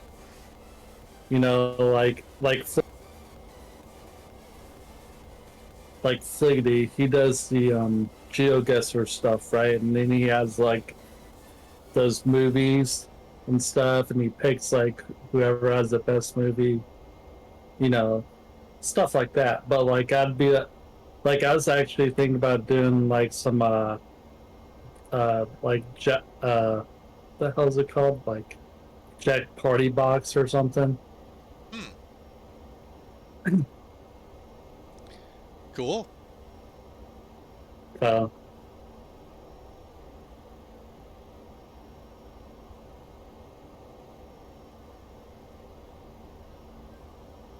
But yeah, I'm still really not sure. Tomorrow will be fun. It's Hong Kong to Singapore.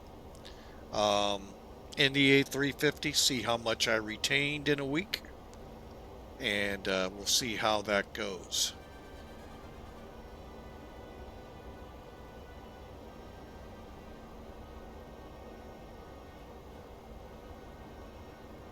Checking one thing out here on YouTube.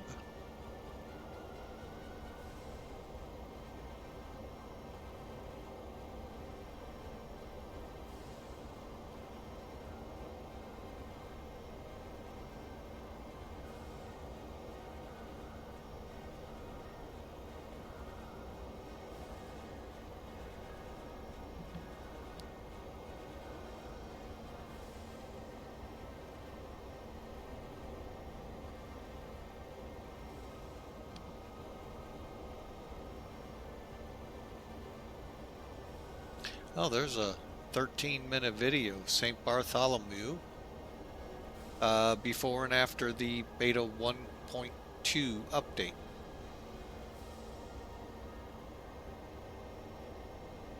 What's that now? The St. Bart's Airport before and after test of beta 1.2. Beta. What, did you send it to me?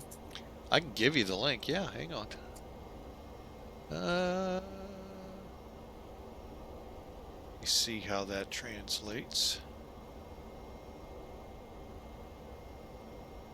Yeah, I was actually amazed at how well he did the sharks and explained. I'm not sure if you noticed them from that picture. I didn't, but I've known he's supposedly out in a pleasure boat somewhere too. Yeah. Haven't heard anyone reveal where that is. The picture that I took was at St. Bart's. It was a little bit right off the runway.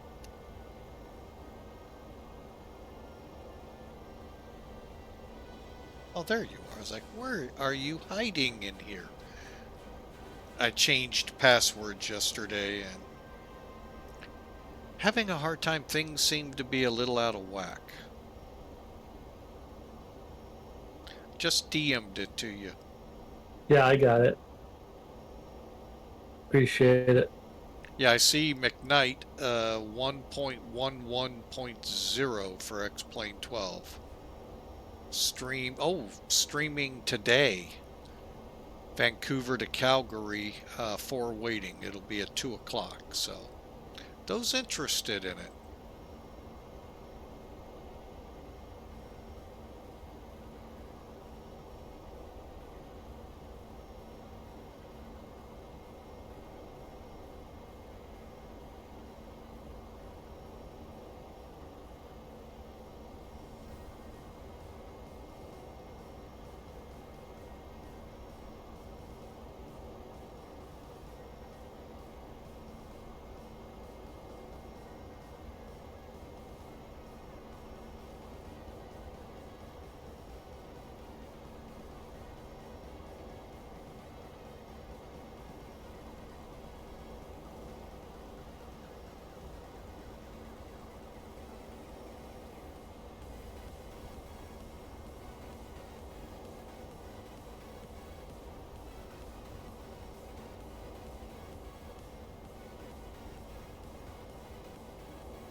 Ah, damn it. What'd you do? I said that plane was all over the place when he took off. Oh, yeah. Wait a minute, that's that video I sent you? Yeah. That ain't me. No, I didn't say it. Yes. I haven't watched it. I just happened to see it. Oh, you haven't? I mean, it's really got me intrigued. I mean, that approach is just unreal. I don't think his rudder pedals are working right. I actually watched a video with Austin, and he said if it was up to him today, he'd take all those sliders for pitch, Yeah. yaw, and throw them all to the left and give you no ability. I'm here to tell you, in the Caravan, the Arrow, it really helps to have that yaw moved over. He doesn't have a particular rudder pedal setting for that. You know what I'm saying? You have to go off yaw. And I don't know how that is going to work out. Now, with this plane, with the Airbus, moving it a little bit will help. But overall, that's about it, a little bit. But with the little planes, it is very important to have a little wiggle. Otherwise, it's like you touch it and boom, you see how I go hard left, hard right, real quick. That's been my biggest complaint with X-Plane from 4 years ago when I came on board. But I don't know. Now, it was thought that on my throttle system, the X52, I can actually use my, I have a rotor on my throttle that defaults to the rudder trim. They were saying it was really noisy. That means nothing to me.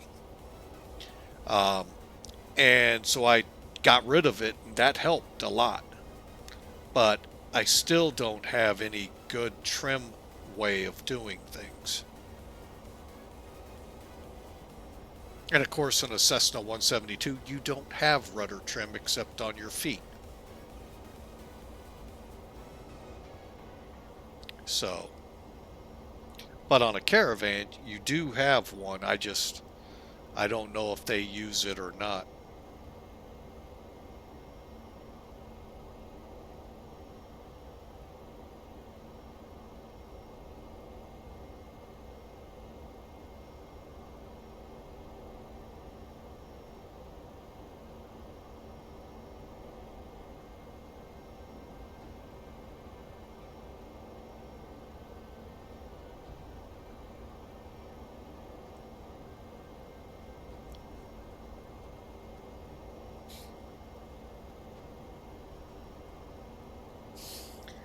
Alright, so Tonino, we're coming over, wherever the heck that is. Oh,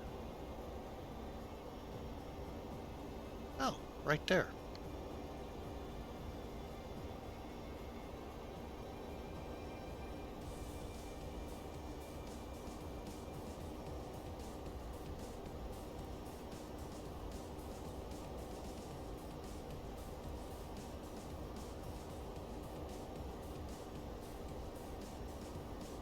Now we'll see if Flight Factor's radar is working.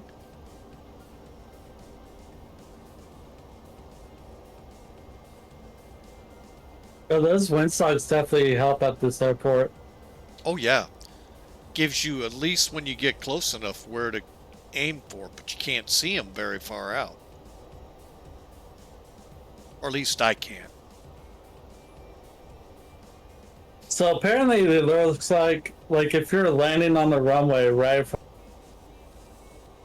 Yeah.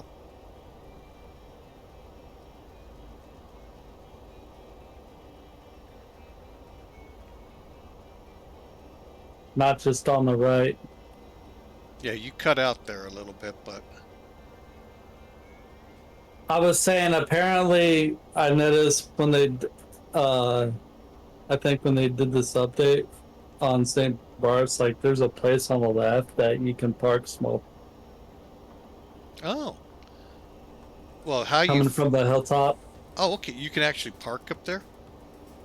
No, I mean, like, so, like, when you hit the runway, or before you hit the runway, there's, like, a place to the left where you can park a bunch of small planes there. Oh, yeah. Yeah, I was talking with the guy that made the overlay for before the update came out. And he was telling me the goal is to imagine a string or a rope across those two windsocks. And you got to stay above it to come in. Otherwise, you hit the hill. Yeah. Man, I don't think they're set right altitude-wise, because it sure seems like you're up there when you come in. When I made it in, I made it a point to look at where I was in relation to those. I think I was either right at or slightly below. Well, that's why when you see like real videos of that airport, like people landing there, they like nosedive into the runway and then they like flare right at I they know. flare right at the last minute. It's amazing. I would love to just sit there. Of course, my wife would be upset with me, but just sit there and watch. I could probably sit there all day, or as long as their flight operations, are on, and just watch them come and go.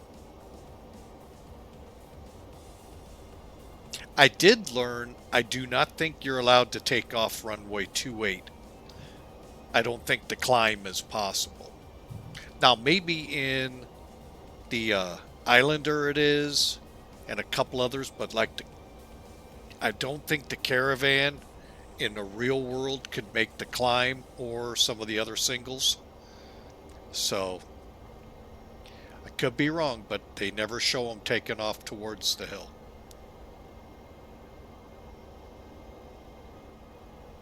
Now they can land that way. Yeah. Take the easy way out. I guess that's I'm almost out of fuel. Okay, come in, runway 28. Hall of shame at the bar when you get on the ground.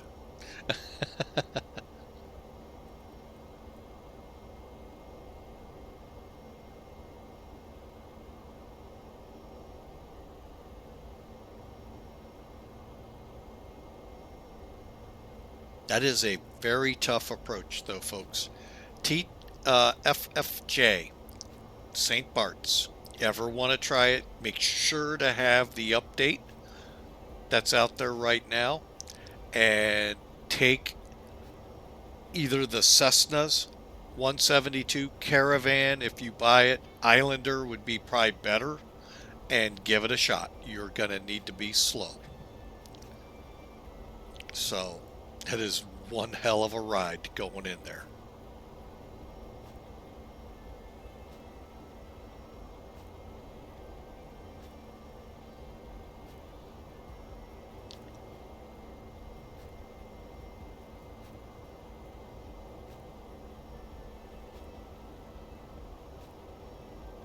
Well, I saw Duluth out here. Guess he had things to take care of.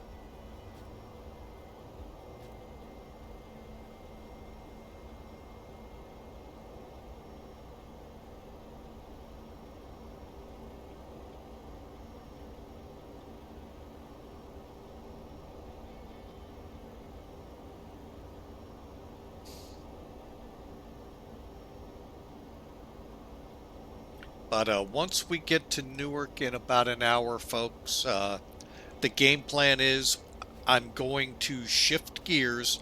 I'm going to actually stop the YouTube side, restart it, and we'll stay on streaming, and I'm going to reset the sim to fly the caravans out of Newark, or caravan out of Newark to Providence, Rhode Island. That's the game plan as of right now.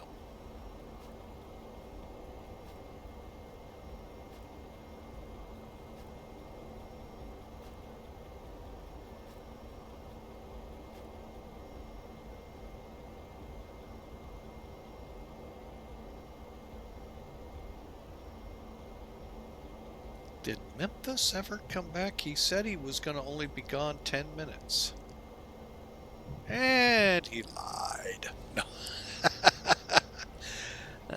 Whatever it was must have taken him a little longer.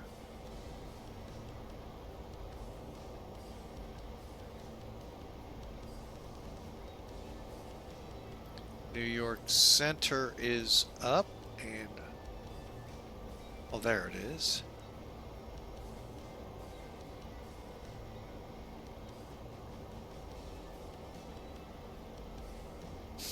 All right, with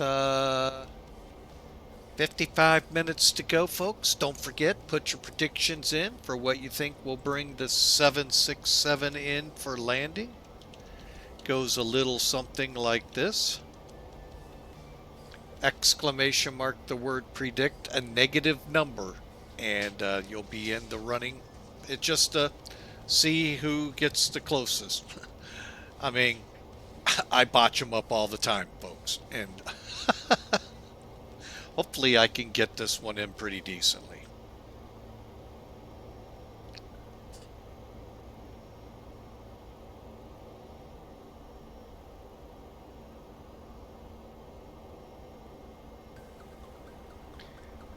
All right.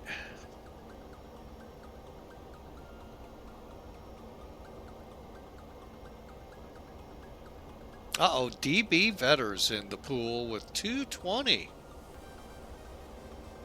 We're going to try to squeak it out, but we'll see. Long time no see there, Mr. Vetter.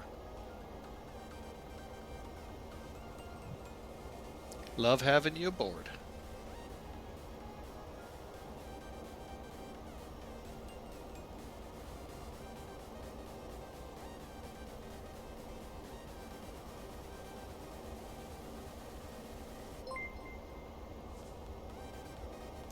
Well, Mr. Vetter, thank you so much. DB Vetter just subscribed for 8 months in a row. We appreciate you, sir. Appreciate the resubscribe. Glad you've been around. We sure appreciate you. The insight you give. Uh-oh, Nerd with Wings is not being so nice to Flying with Mike, saying it's going to be a 350. So you basically are trying to tell me I need to tell Newark to get ready to get rid of divots. I'm just going by your landing averages. I know. That would be a good bet. But again, thanks DB Vetter for the resubscribe.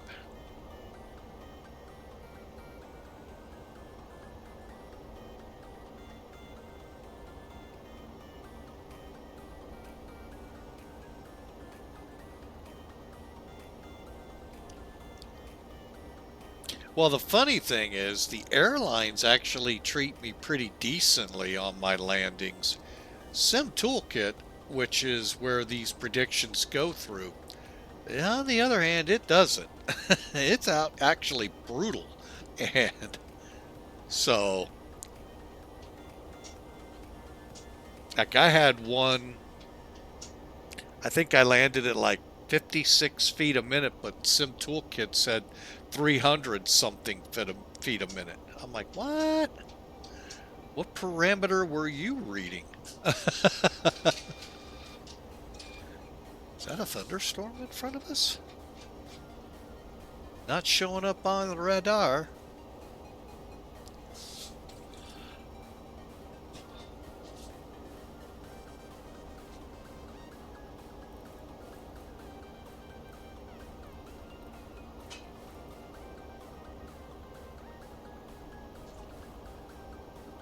Oh, there it is. The radar goes, oh yeah, there's a storm there. Sorry about that. Oh, now it got rid of it. Yeah. Yeah, at least it's putting something out. That actually looks pretty good.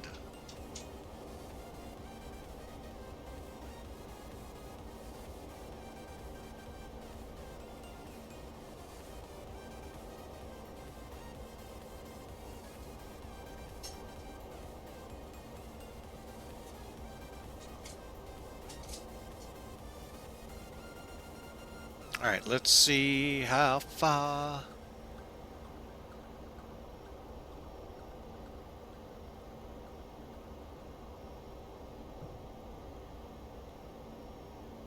All right, progress. No, it's not showing anything yet.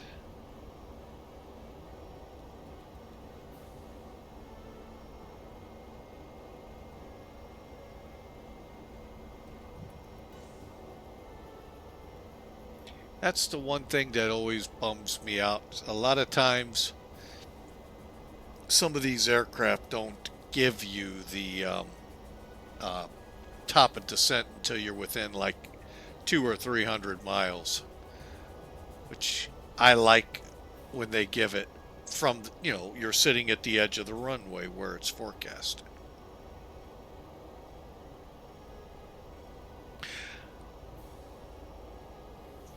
Yeah, this radar is hilarious.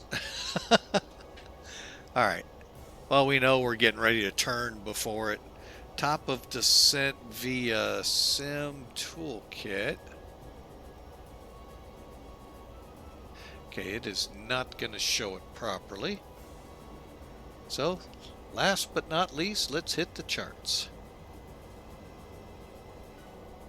All right, so FUBAR.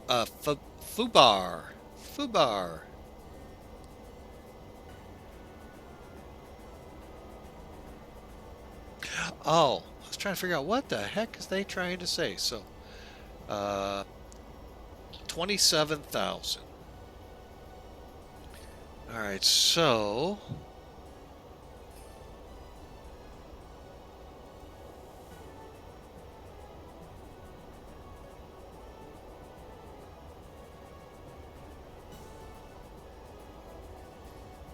that's 30 miles.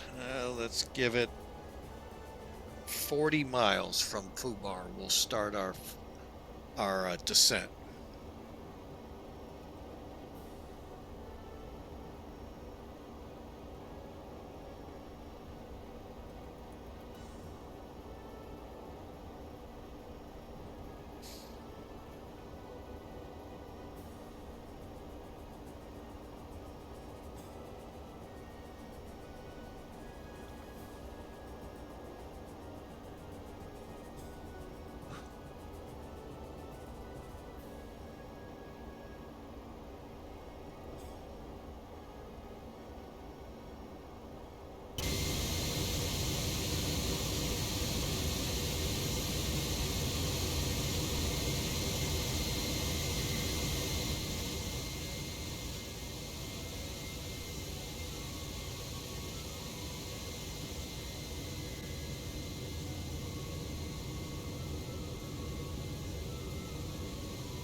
All right.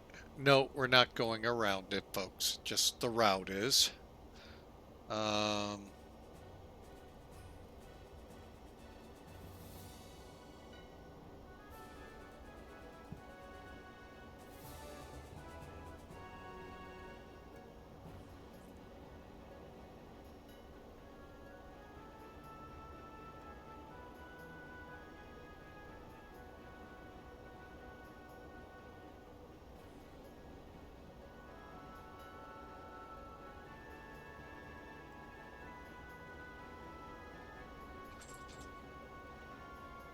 Oh, wow. We do have a pretty intense.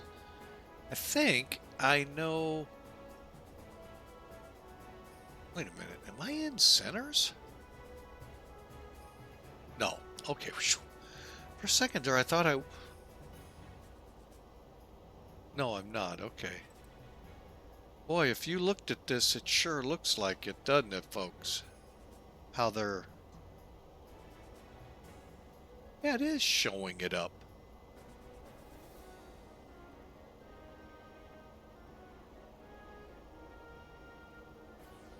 But they're not showing up what the... Okay, I have no idea what Elevatex is doing. Yeah, those centers are not up that it's showing. Wow is the big question.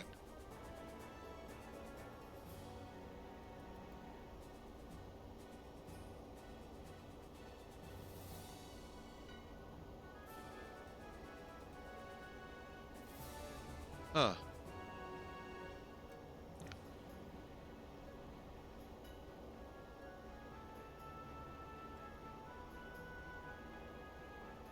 I hate doing this, but hang on, folks. I'm going to restart it.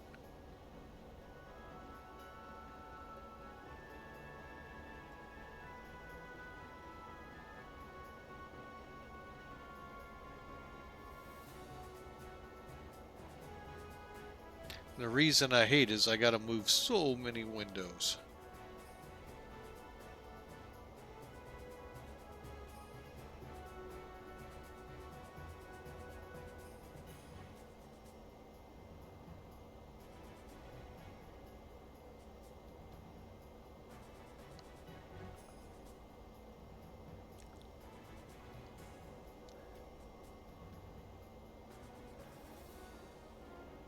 Oh, much better, much better. Now I got to move everything back.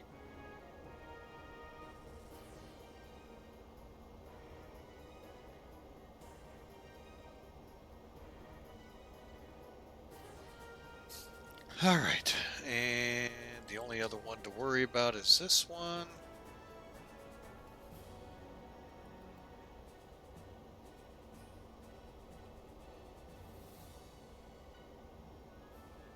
Wow, that's actually a pretty good line of storms here, folks. Looks like it stretches from just across the boot or the panhandles of both Virginia and Tennessee. Right there, I think Bristol is in the neighborhood, all the way up towards Pittsburgh. It's pretty good line of storms headed into the Appalachian. So, those of you interested in flying in the bumpy stuff, there you go.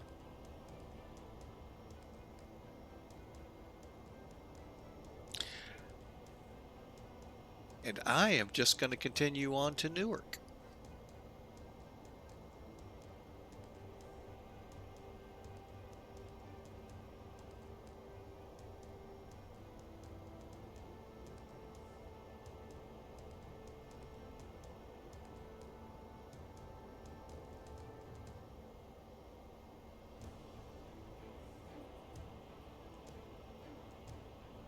There we go, 197. So 200's the magic word.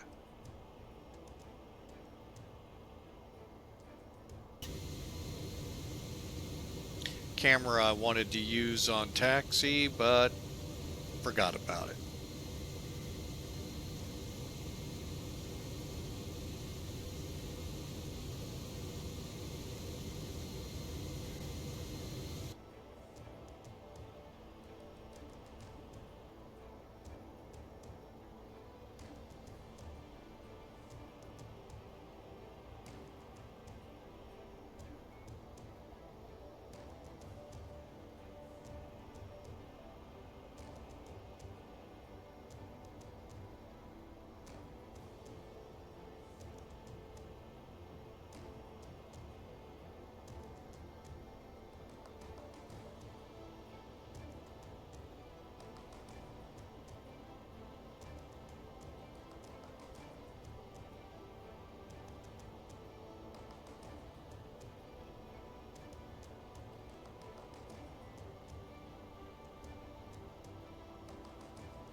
And according to most of the weather stuff I've been able to track in, folks, all the way up to Pittsburgh, that line. So, those of you in PA, Virginia, West Virginia, kind of keep an eye to the sky.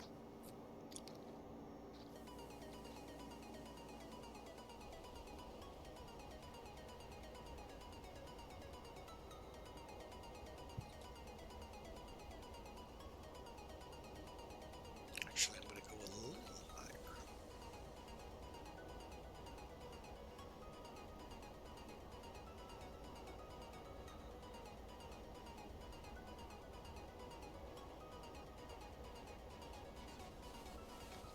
Perfect.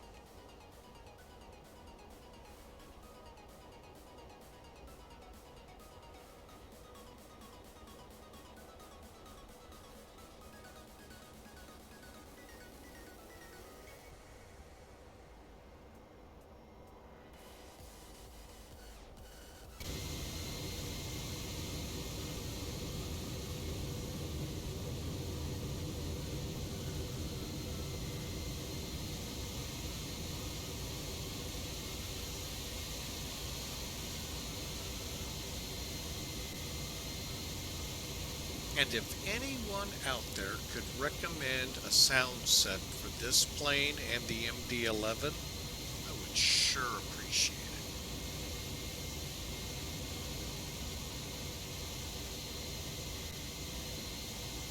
The sounds we have on the Flight Factor A320, phenomenal. From Big Sky, Big Star Sky, Big Sky Star, however that is. I don't mean to butcher your name. But they are phenomenal, folks. My only critique, and I get it, we're not outside listening to them start. The startup on them is usually pretty interesting as you hear the air flowing in to turn the starting, which turns the fans to bring them up. It doesn't sound whatever they're trying to do. But inside, oh, that is what I remember from a year and a half ago flying to Mesa, Arizona in them. Wow, really well done. But I get it, like I said, we're not outside the airplane.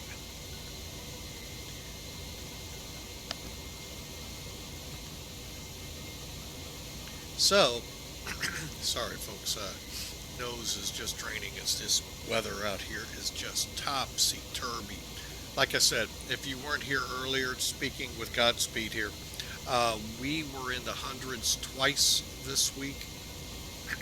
I know, those of you out in Arizona, only twice? Oh, wow.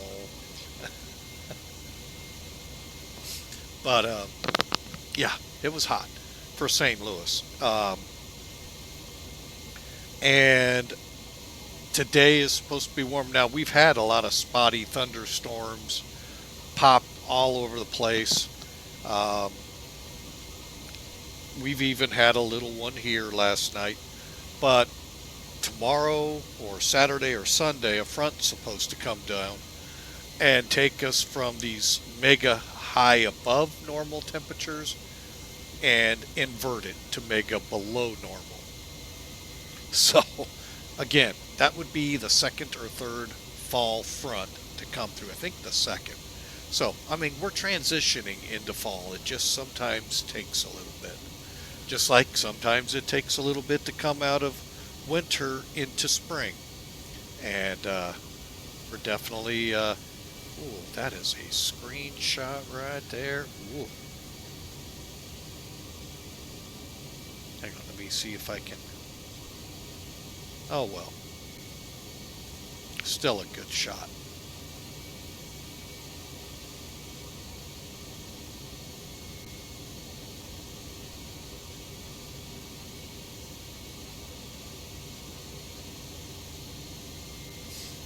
But, so yeah, the weather has just been up and down here. And actually, I'm going to... One more. There we go. has just been, a roller coaster, and it typically is here in St. Louis. So, pretty sure Dayton and Chicago and all of them can attest to all of that here in the Midwest. Uh-oh. Okay. So, the little monster is beginning to wake up. And I know I should never say that about my granddaughter. She's a little monster. You didn't hear that, did you? Don't roll the tape back to see. uh, but like I said, if you guys know a good sound set, I'd love to have it for this plane.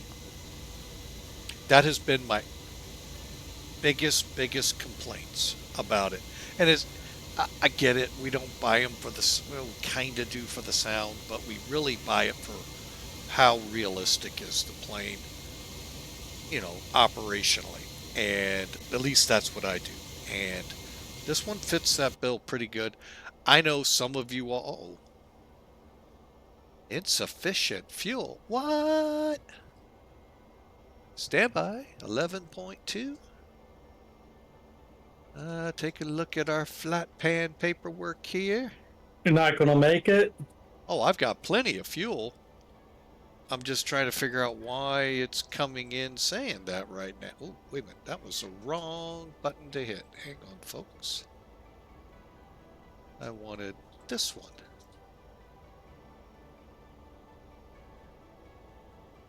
Oh, we could still make... Oh, yeah, we're still fine. We're only off by 1/10. So, it was set for 1.3, or 11.3, and we're going to be coming in 11.2. Not too worried about it. But it's always good to check. Winds change, folks. And we're 120 miles out. And we're about to hit the initial for the STAR, Standard Terminal Arrival Route.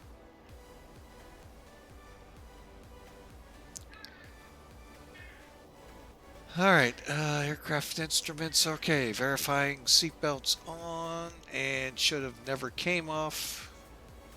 Nope.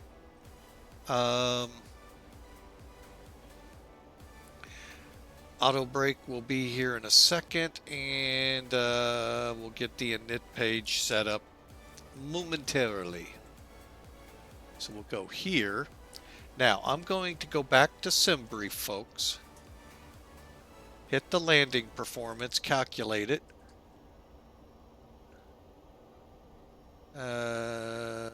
Flaps 30, okay. What are they planning for us? Auto brakes 3?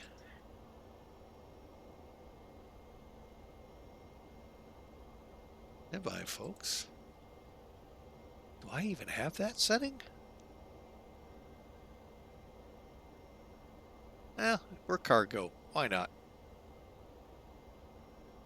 Okay, plenty of runway. Oh. VREF. That works. Okay, we're set.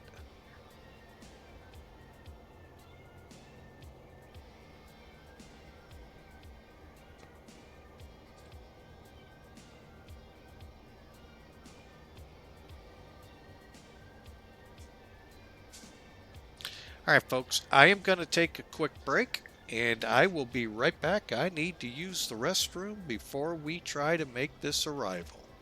Be right back.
All right, folks, we're back.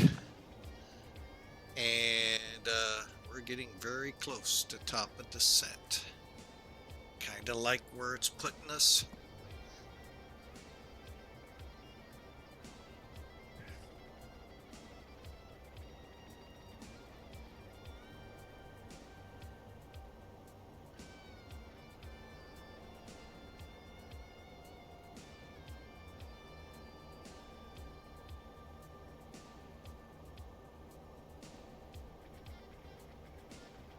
And again, it's FUBAR, 27,000 feet. So that's what we're going to dial in here shortly.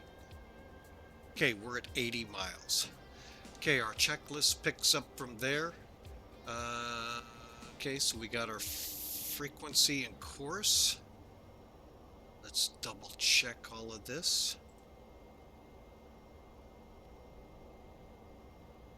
1087.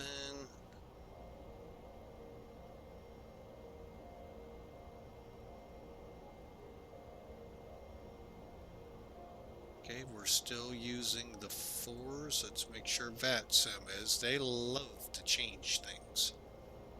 They did not here. Okay. ILS4, and we're going to come in off Kilma.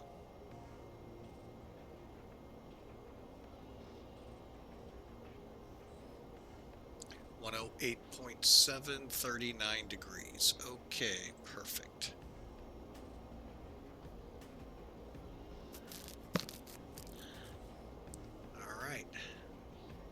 So what we do here, folks, we drop down to this radio, not our 2 either side of the autopilot. And we're going to set 70 and 39. This is for our ILS and for it only. Okay. Here's our comms. Again, make sure your microphone shows lit up. If it doesn't, click next to it, then click back. Also, make sure you pull up the speaker switch and turn it up. You could run into a problem, folks, if you don't do these things, where you don't hear or you can't talk. The easiest way is if you look on the X Pilot, that your TX, RX are highlighted. They aren't. Begin looking at your radio panels. I don't care what flight sim you're in. This happens on them all. So this isn't something I can, well, that's what you get for flying X-plane. I've heard that one. It happens on yours too. So, all right. And there she is, the monster. Oh, I mean Lily.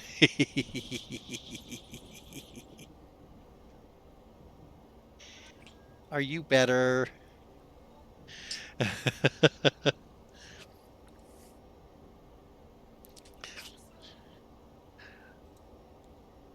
All right, so here we go, folks. I'm going to go ahead and put data on, which is exactly the same as constraints in the Boeing world. So, or the Airbus world, sorry.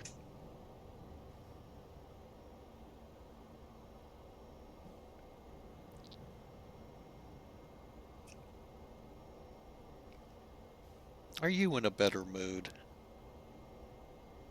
Yes, I hope so.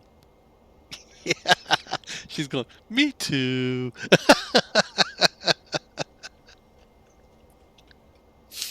All right, so here we go, folks. Just to give you a quick rundown here in our lovely destination of Newark.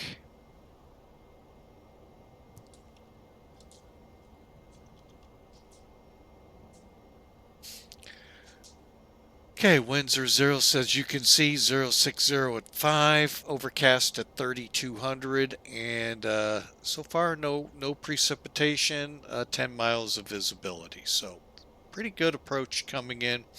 No worries on minimums. Just so you're aware, we would not be able, well, we'd have to go category 2 or 3 if the ceiling was below 200 feet. instead of 3,200 feet, below 200 feet. Or an RVR less than 18 or less than a half mile. Then we go to Cat 2, Cat 3. Right now, we're perfectly fine on a Cat 1 approach. We're going to come off Metro to Kilma, 6 miles to Gritty onto the ILS for the landing. So beautiful approach. 108.7 again for the frequency, 39 degrees for the heading, and Duin, which is 6 miles out. We need to be at 1,700 feet. So overall, really looking good here. 200 feet, and our minimum is 200 in the box here. All right, New York approach. Oh, a lot of centers up. Hang on, let me make sure I'm not flying through one of those. 125, 325. So I noticed when I watched that video that my airport looks nothing like his. Oh, really? Yeah. I don't know if he has a custom. I don't know which one's real and which one's not real. That's the idea, isn't it? Yeah, I know Austin's boat's not here anymore. I didn't even know it was at St. Bart's. Yeah, that picture that I took last night is at St. Bart's, but his boat's not here. Well, it could be one of those that moves around, too. No, I take that back. It's right here. Yeah, just remember, a lot of the ships and boats now move, put out wakes.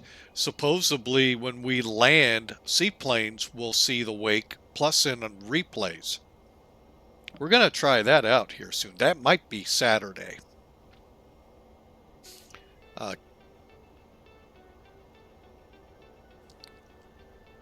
Sounded good.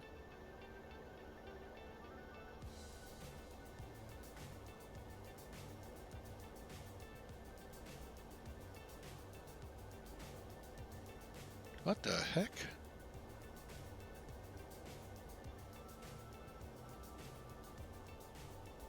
I did find the laminar research. You found the... Oh, what now? Laminar research boat. Oh, I didn't even know to look for that. I got to find out how far out I am. I've lost... Uh-oh. Man, this water looks so good. 29. Okay, so we're 29 miles out. Setting 37 right now. Or 27.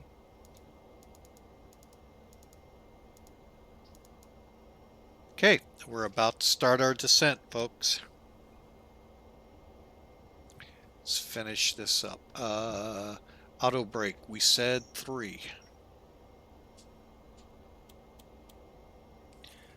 EFIS control DH is set. ILS pedestal is set. Initial descent is set and ready to initiate. All right, folks, just like Zebo, just like pretty much any Boeing, the ways to make this thing descend. Now, a lot of them you can click here. This one I don't think we'll be able to. We'll do it at about 10 miles out, see if it'll start. If not, we'll come down the old-fashioned way.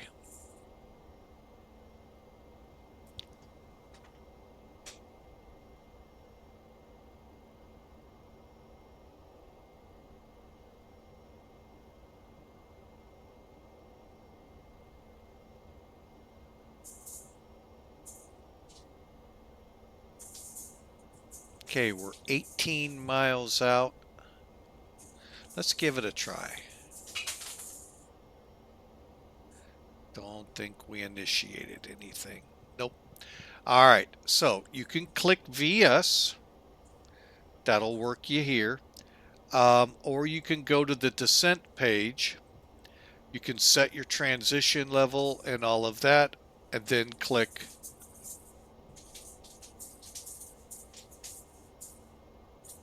Hang on, I'm getting it in a little closer.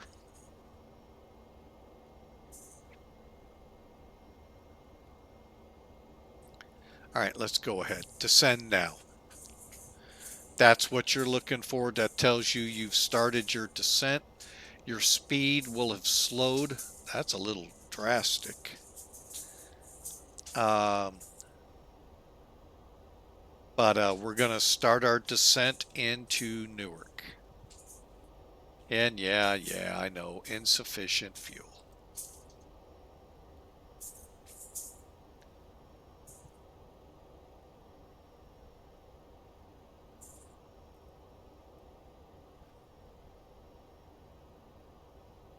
Okay, I'm going to go ahead and take over speed. I don't like coming down that slow.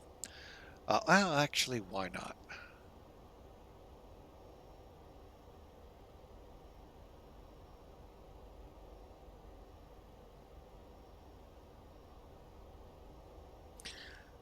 All right, and we'll monitor it, make sure we make FUBAR at 27,000. Right now, it does not appear we will. Gonna give it just a little bit more.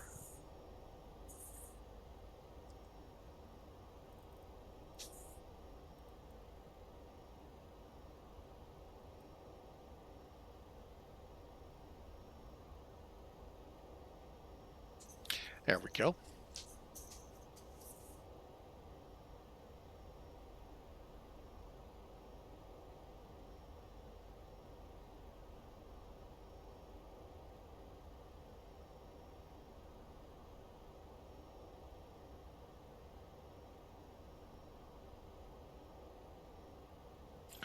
All right, ladies and gentlemen, we've begun our descent into Newark. Please return to your seats, fasten your seatbelts, raise those tray tables back up, please, and get ready for our landing. Should be there in about 15-20 minutes. And again, thanks for flying FedEx. Got to make the, cartons and cans back there all happy.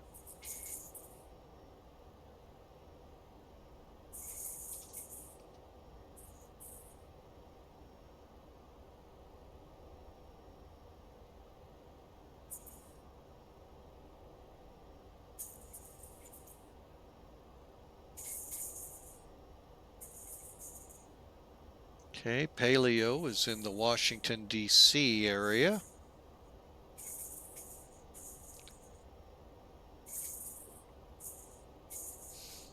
And then from FUBAR, we will transition. What will be our next descents? 11,000 Smodo.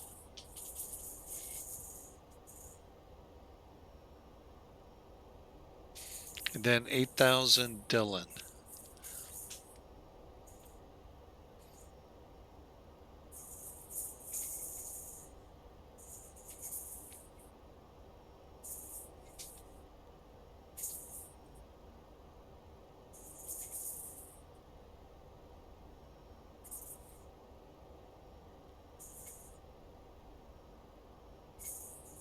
Okay, everything's set good.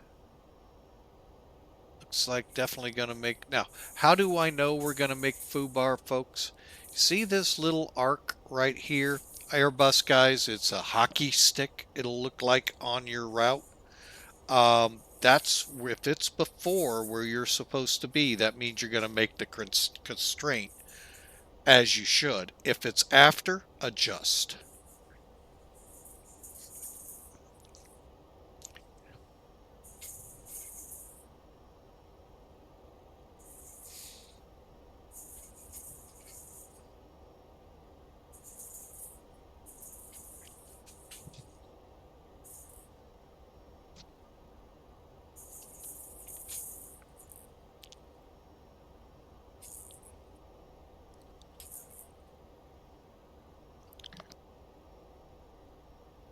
All right, folks, I'm going to have to take a short break. My wife's about to get a phone call, so business call, so we have to go quiet.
All right, folks, we're back. Yeah, when she has phone calls, she works for a university.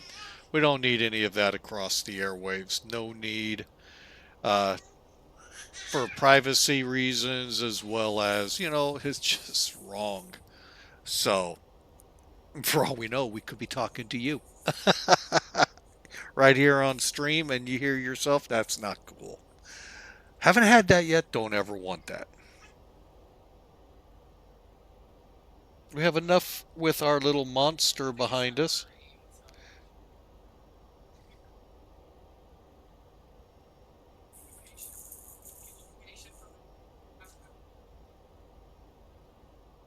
I can't believe how much X-Men's gotten better in over just 1 month. I can't either. 1 month, a lot of things changed. Well, I mean, look at the whole course of X-Plane 12 at what all's changed. Yeah. They have, I mean, just about every update, it gets better and better. Okay, looks like we're not going to make 11,000 there. So we come over here and steepen the descent.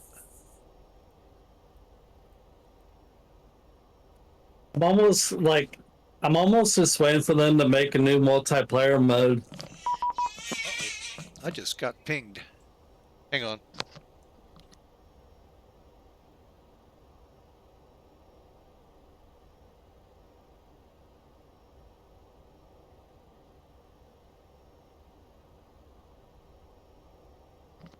Sorry about that. Little monster was getting a little cranky, and she still is. And New York wants to talk. Approach Landio 1, is there any traffic on the runway?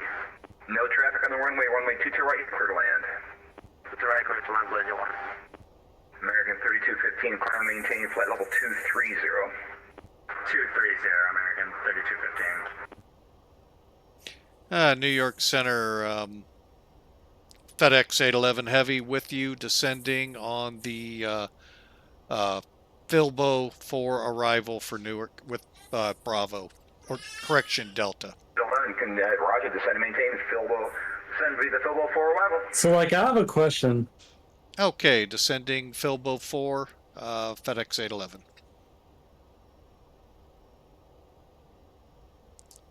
What's your question? Alright, so, if you look in your I folder, is there St. Bethany in there anywhere?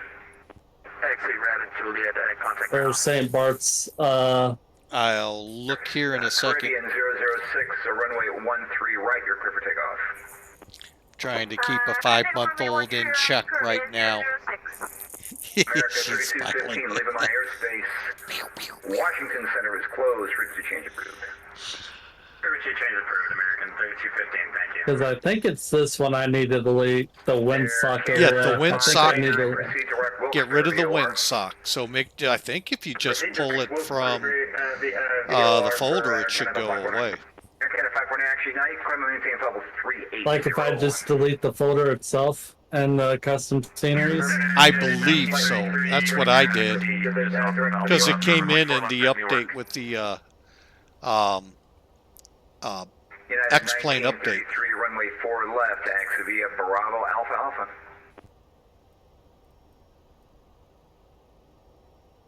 Okay, here we go. Setting that up a little more. Bravo Alpha Alpha, runway 4 left, United 1933. Yeah, I just updated the 738 just a few minutes ago. Had another update today. Of course they did. I love that they updated, but I have to always check when I get ready to fly it because it's usually updated. I just can't imagine. I mean, I know a couple things that would be nice to see on it improved, but the problem is 90% of the controllers don't use C-Block out here. So having that ability on ACARs is useless to me.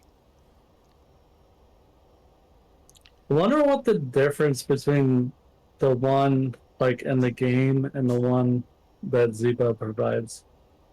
The one Zebo provides does not connect you with any kind of controllers to where you could free text them that way. And I can't see VATSIM going back to texting. Boy, the battle it took for people to feel finally happy they could talk instead of have to text everything. I really don't see that ever happening again. It was a heck of a battle. I mean, are the planes like literally the same? Oh yeah, they're all the same.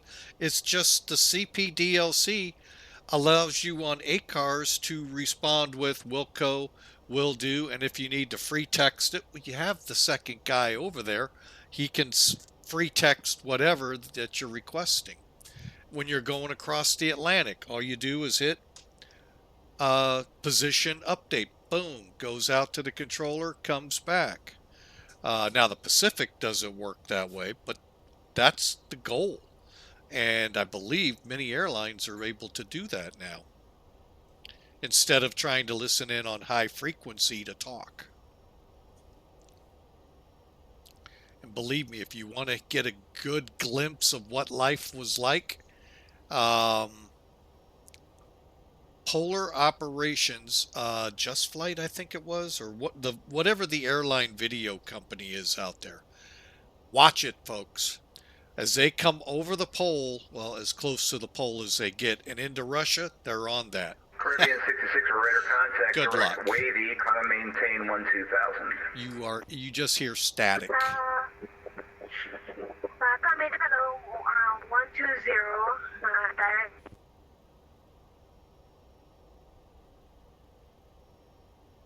Oh, I remember what I was going to do.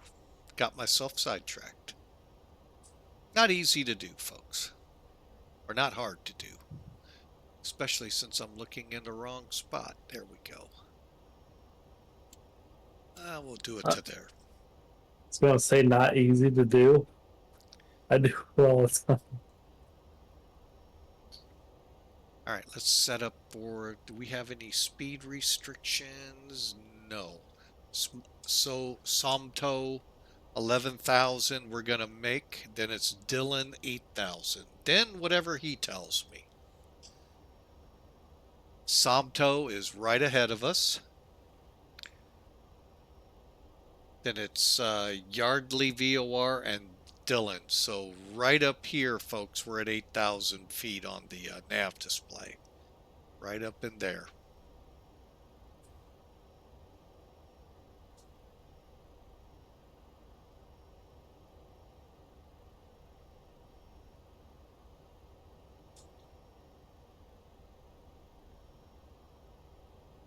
I'm just hoping frame rates don't tank when we get in here.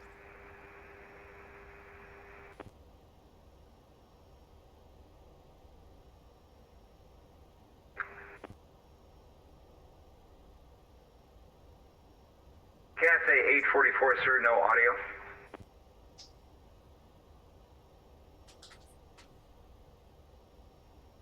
Oh boy. 30 frame rates right now. How busy are we up here? Caribbean 006, you can climb and maintain flight level 380. Climb in at level 3.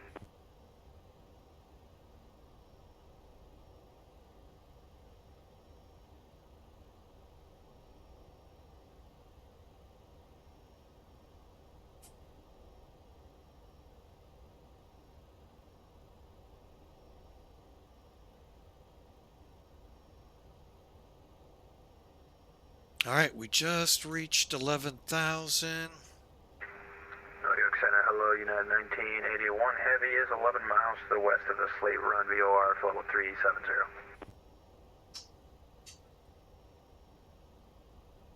New York Center, United 1933, holding short runway 4 left at Newark. United 1993. I think I just did something wrong. Damn it. I don't see anyone sucks now. Clear for takeoff. United 1933. You don't see what? Hey, one sucks. You got to get in close. If you're on the ramp. Cathay 844, New York Center, welcome aboard. Safe flight level? You have to on look the up the hill. hills. They're right on either side of the hill. On the hills. Cathay 844, reset transponder squawk 4502. Hey. There's airfield to squawk for me, I'm Cathay 844. Cathay 844, squawk 4502. Squawk 4502, Cathay on the 84. Just passing the slate run VOR flight 370. United 1981 New York Center, good afternoon, squawk 3016. 3016, United 1981.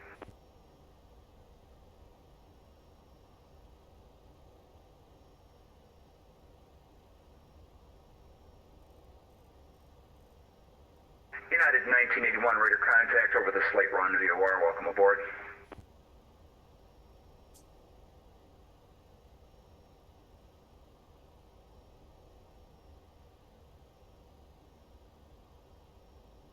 American 2041 cross Beauty at 10,000, the LaGuardia altimeter 3022. Beauty 10,000, 3022 on the altimeter for American 2041.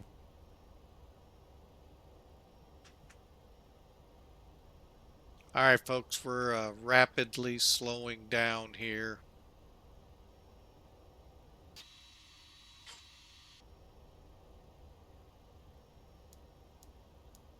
United 1933, radar contact, climb and maintain 10,000. Climb maintain 10,000, United 1933.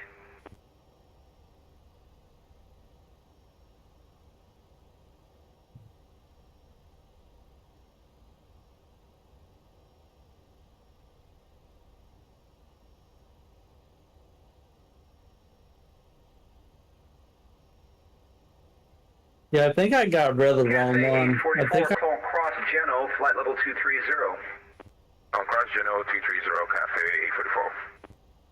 What was that? I said I think I got rid of the wrong one. I think I need to get rid of the St. Bartholomew one and not the one with the windsocks. I'll look here in a second when I get on the ground.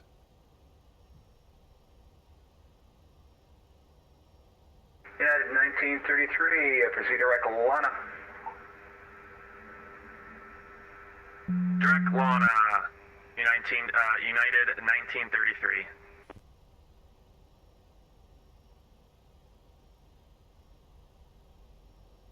Hopefully he... FedEx 811, descend and maintain 5,000.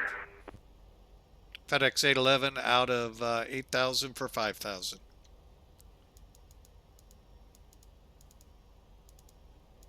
United 1981, cross Racky at 13,000, the Allentown altimeter 3020.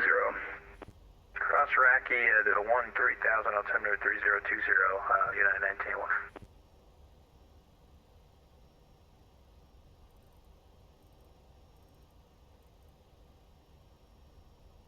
New York Center, Air Canada 840 with information Quebec, holding short of runway 13 right at JFK. Air Canada 840, runway 13 right, you're clear for takeoff. Clear for takeoff, runway 13 right for Air Canada 840.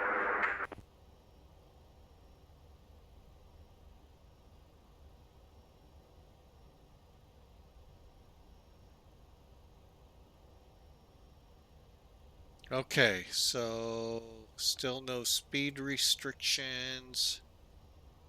And Kilma, we're going to try to be at 220 unless he says otherwise.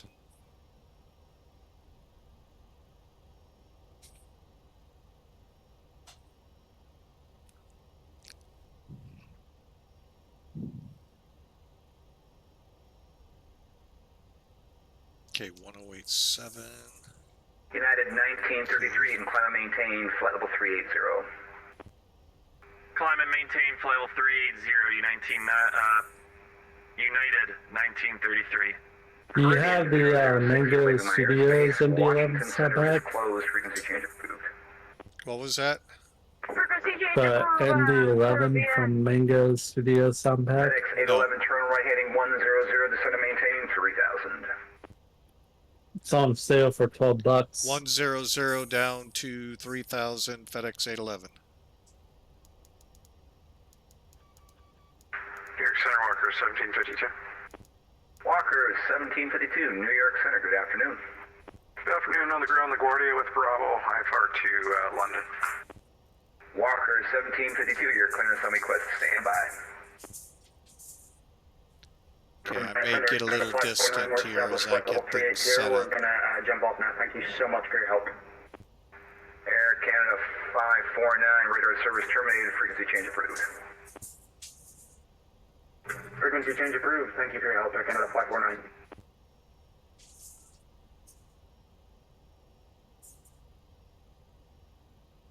Air Canada 840 radar contacts. Climb and maintain 15,000. I maintain 15,000 for Air Canada 840.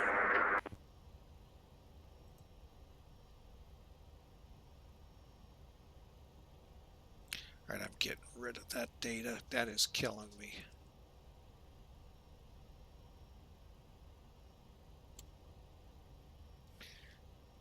Okay, here we Air go. Canada 840, turn left heading 040. Heading 040 for Air Canada 840.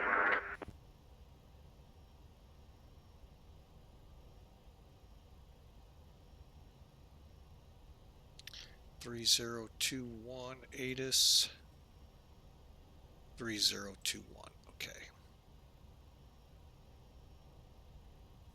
FedEx 811 direct Gritty, cross Gritty 2,800, cleared the ILS runway 4 right approach.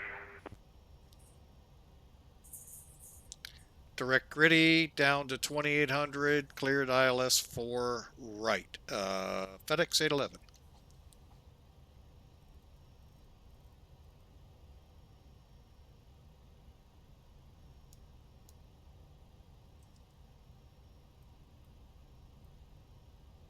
And I know the localizer is hot.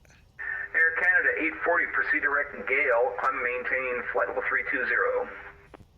Direct Gale and continue to 320 for Air Canada 840.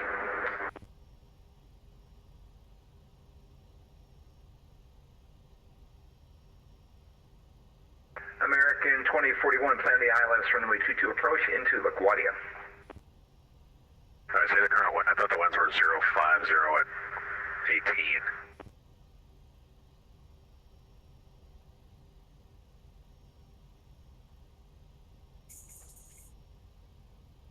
United 846, Kennedy Center, hello. New York Center.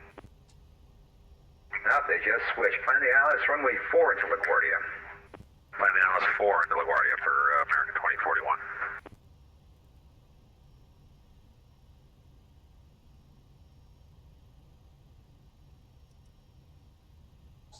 Okay. We are fully readied for it now. Lights are on, brakes set, spoilers out.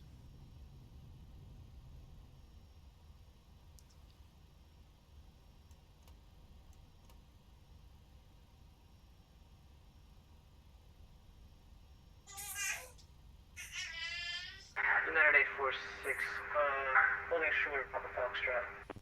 United 846, runway 13 right, you're clear for takeoff. Clear for takeoff, 846.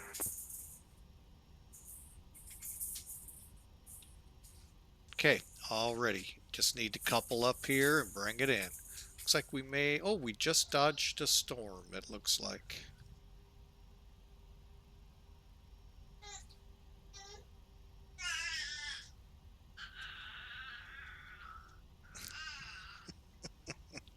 At least she's in a better mood. Then she does that. All right, now we'll slow to 160.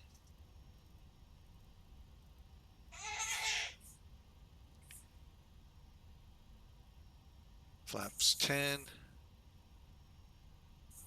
15, my bad.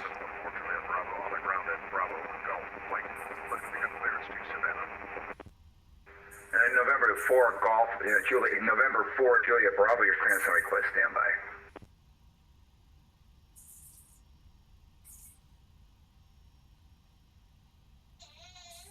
And center FedEx 811 Heavy, fully established runway in sight.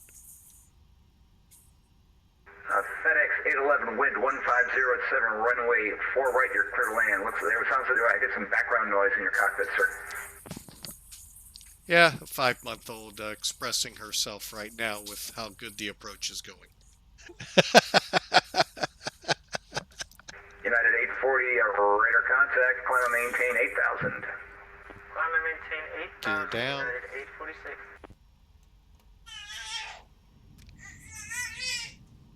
I don't even see the rock. I literally have the Blue Angels flying over my house, getting ready for an air show in Cleveland. Do what now? I didn't even see the runway. Oh, it's right there. 4 left, 4 right.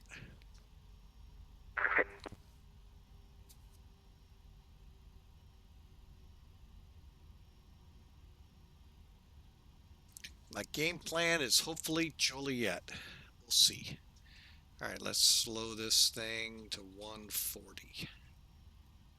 Have you actually tried landing in St. Bart's from the other way? In the other direction? I bet it's just as scary. Yeah. I probably have. I just don't remember. All right, I'm going to take over and land this thing. Remember, 350. American 24, 2041, descend and maintain 7,000. Set to 7,000, American 2041. Autopilot off. Bravo, transient partner rate, taxi 13. Walker 1752, runway 13, taxi via Delta Delta, Golf Papa. Delta Delta, Golf and Papa for 13, Walker 1752. Let's get some more flaps in. November, citation 7, Juliet Bravo, you are cleared to the Savannah Airport. Radar vectors Darbo, then is filed. Maintain 3,000, expect flight level 40010 minutes after. Departure with me and Squawk 4024.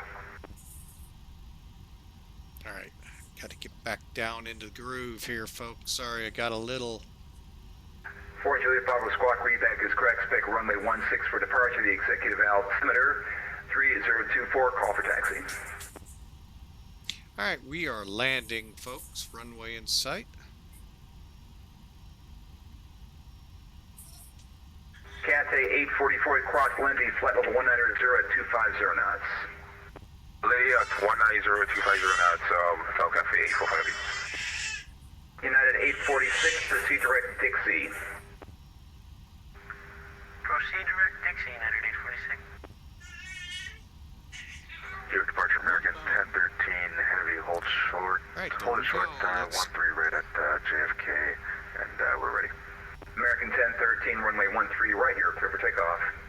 Okay, we're lined up stable, and 4 right. Yeah, 4 right. Cleared to land. United 1981, cross suite at 7,000, the Newark Remember, it's pretty small. Suite at 7,000, Wow, 3021. that is bringing back memories. That expressway is just about right, folks. 500. Oh, getting a little low. American 2041, descend and maintain 3,000. So 3,000, American 2041. Newark Center, November 554, entering Houston Order, flight level 330, 4360. Minimums. Lenore 534, New York Center, welcome aboard. Thank you. American 2041, direct Benji, cross Benji 3000, clear Dallas for approach. Direct Benji at 3,000, clear the Dallas for American 2041.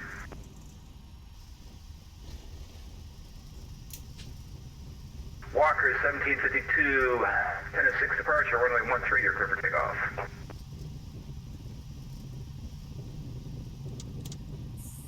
FedEx 811, welcome to Newark, exit left when able.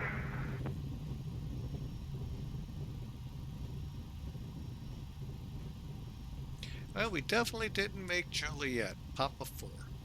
And FedEx 811's off at Papa 4.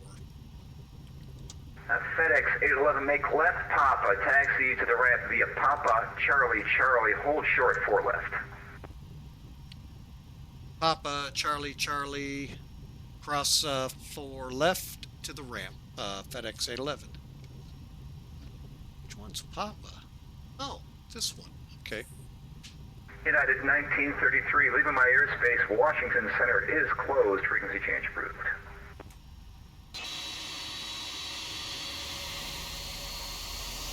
Central aircraft, New York Center is closing in 5 minutes.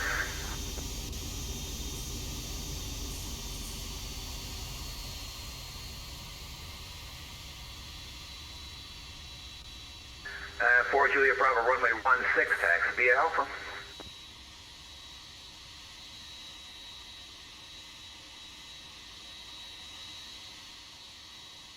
Newark 1752, airborne through 1 Walker 1752, New York Center, radar contact, climb and maintain 17,000.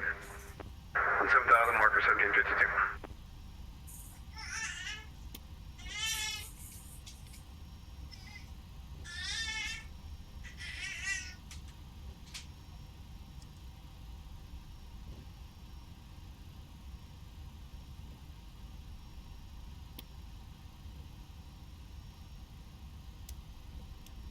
Cascade 844, plan the RNAV X-ray, RNAV Zulu runway 13 left approach.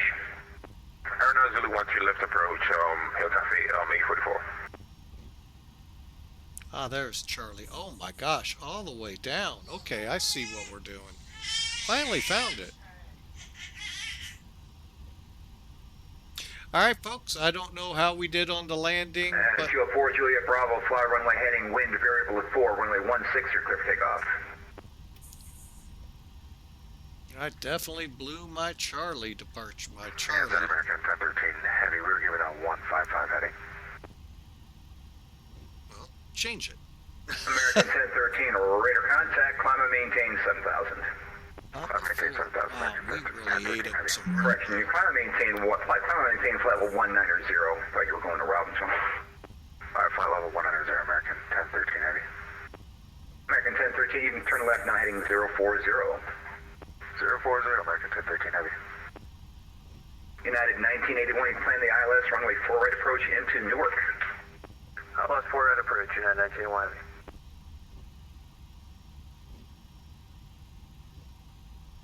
Walker 1752, direct codes, climb and maintain, flight level 430. Direct codes in 430, Walker 1752. All right, This folks. is Go ahead. this is saying minus 354. Alaska 15, runway 13, right, you're clear for takeoff. Yeah, it wasn't as nice as I was hoping. Okay, there's Charlie. Now we got to go past November and Victor to Charlie, which is actually past 4 right. American 2041, wind. 4 right, my bad. American 2041, runway 4 right, clear to land, wind 05012. Clear to land runway 4 for American 2041. Cathay 844, descend and maintain 13,000. Depart LaGuardia heading 130. The Kennedy altimeter 3022. Descend into 13,000, depart LaGuardia 130 of Cafe 844.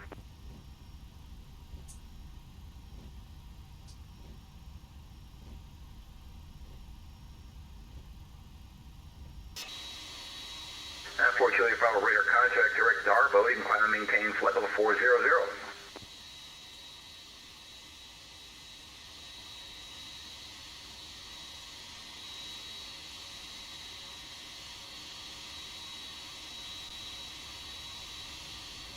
United 840, you can correction, United 846, plan the ILS Zulu 9 right approach, the Philly altimeter 3016.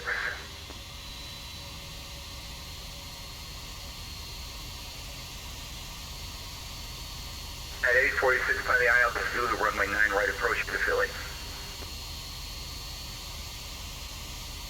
American 1013, direct D's. Direct D's, United 1013 heavy. Alaska 15, radar contact. Alaska 15, we're passing 400 up to 5,000. Alaska 15, climb and maintain 17,000. 17,000, Alaska 15.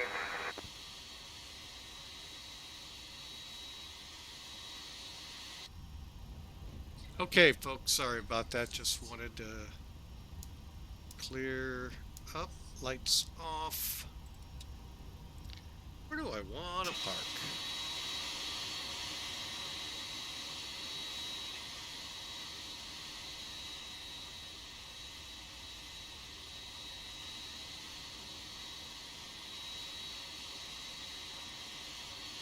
What the heck? United 1981, turn right heading 150, descend and maintain 5,000. Right, 150 down to 5,000, United 1981.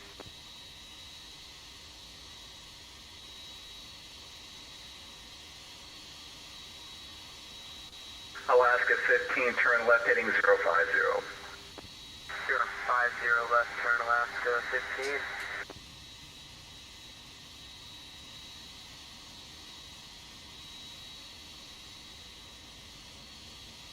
What the heck is that sticking out, I wonder? Alright, we don't have to be talking to him anymore. I am going to be curious if that's what I think it is. American 1013, you can climb and maintain flight level 320. Climb and maintain flight level 320, American 1013.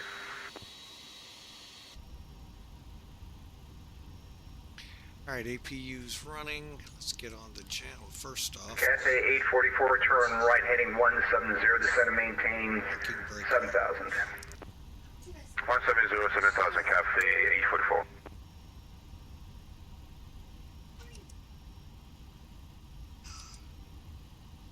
Okay, the APU is up and running. Let's make sure. I think we got a trim. We got a set. Landing after auto brakes. All aircraft, New York Center is going to be closing at this time. All aircraft remaining this frequency, switch the intercom. Enjoy the rest of your flights. Have a good day. See ya. See ya. Good night. Thank you for ATC. See ya. See ya.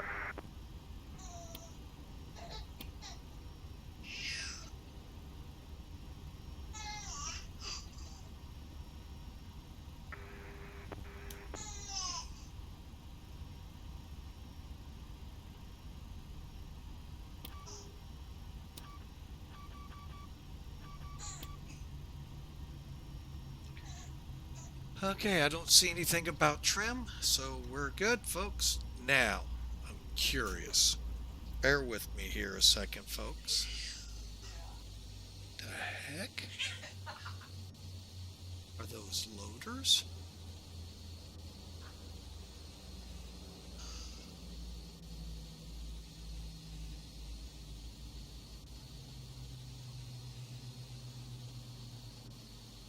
No idea. All right. I think it is, and I think if I'd have scooted in a little, I'd have been right up against it. Oh well, we're in, folks. It was a great flight. Let me get the beacons off.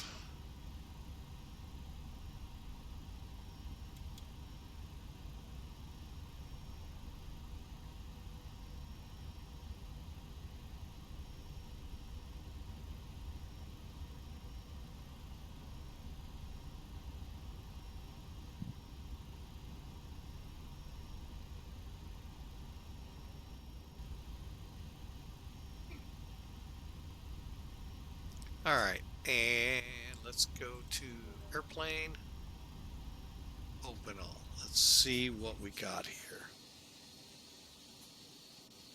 Yeah, I think if I'd have gone all the way in, we'd have been with those are loaders. I'll be doggone. That is an awesome idea.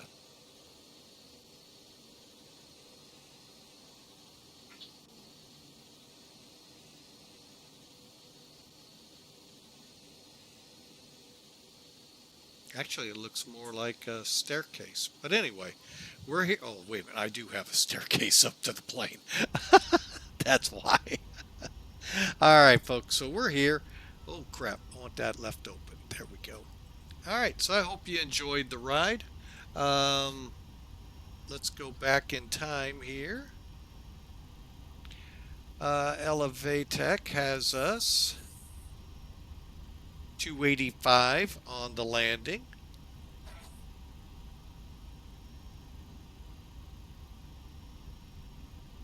Okay, Sim Toolkit brought us in at 354.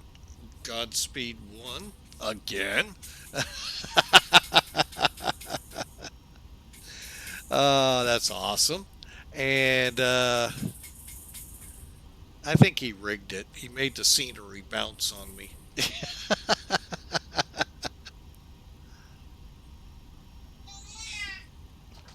All right, folks, let's take a look at the details. Details. 2 hours, 15 minutes, 800 miles, 10,200 kilograms for 1.5 G's on the landing. Not bad. 340. At 140, I really didn't think we'd get slowed up that much.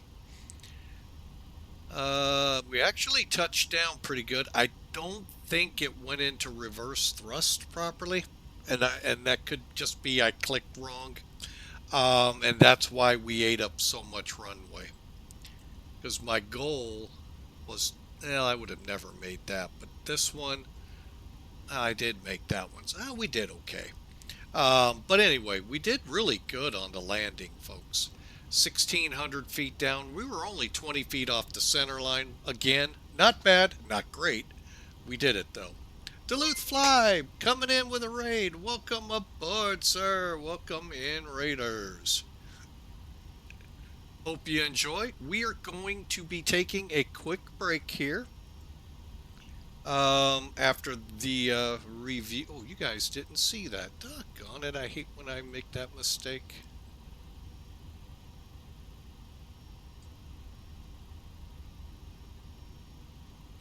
Alright, so again, real quick recap. Here's where you're supposed to land at, folks. Here's the visual aiming point. Your ILS, your PAPIs all kind of aim you to this big visual pad. We landed 1,600 feet down the runway. That is not bad. It's a 10,000 foot runway and 22 feet to the left. And yes, folks, that is how that highway looks off to the right. Been by it too many times. And it never is really moving like that. Usually for me, stop and go. Stop, go, stop, go.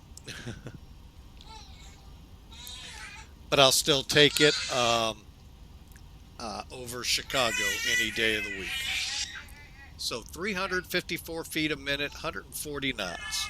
So, all right, folks, we're going to take a quick break here. The little monster behind us is getting a little restless. And we are going to just basically shut down the YouTube video feed. We're going to leave the stream going. We're going to stop the sim, reset it, and we're going to be... Here, I'll show you where we're going to be. We're going to end up... I'm going to have to go higher. Over on this ramp right here where the caravans and the ATRs park for the regional work here. And then we will depart for Providence. So we'll be right back here in just a moment.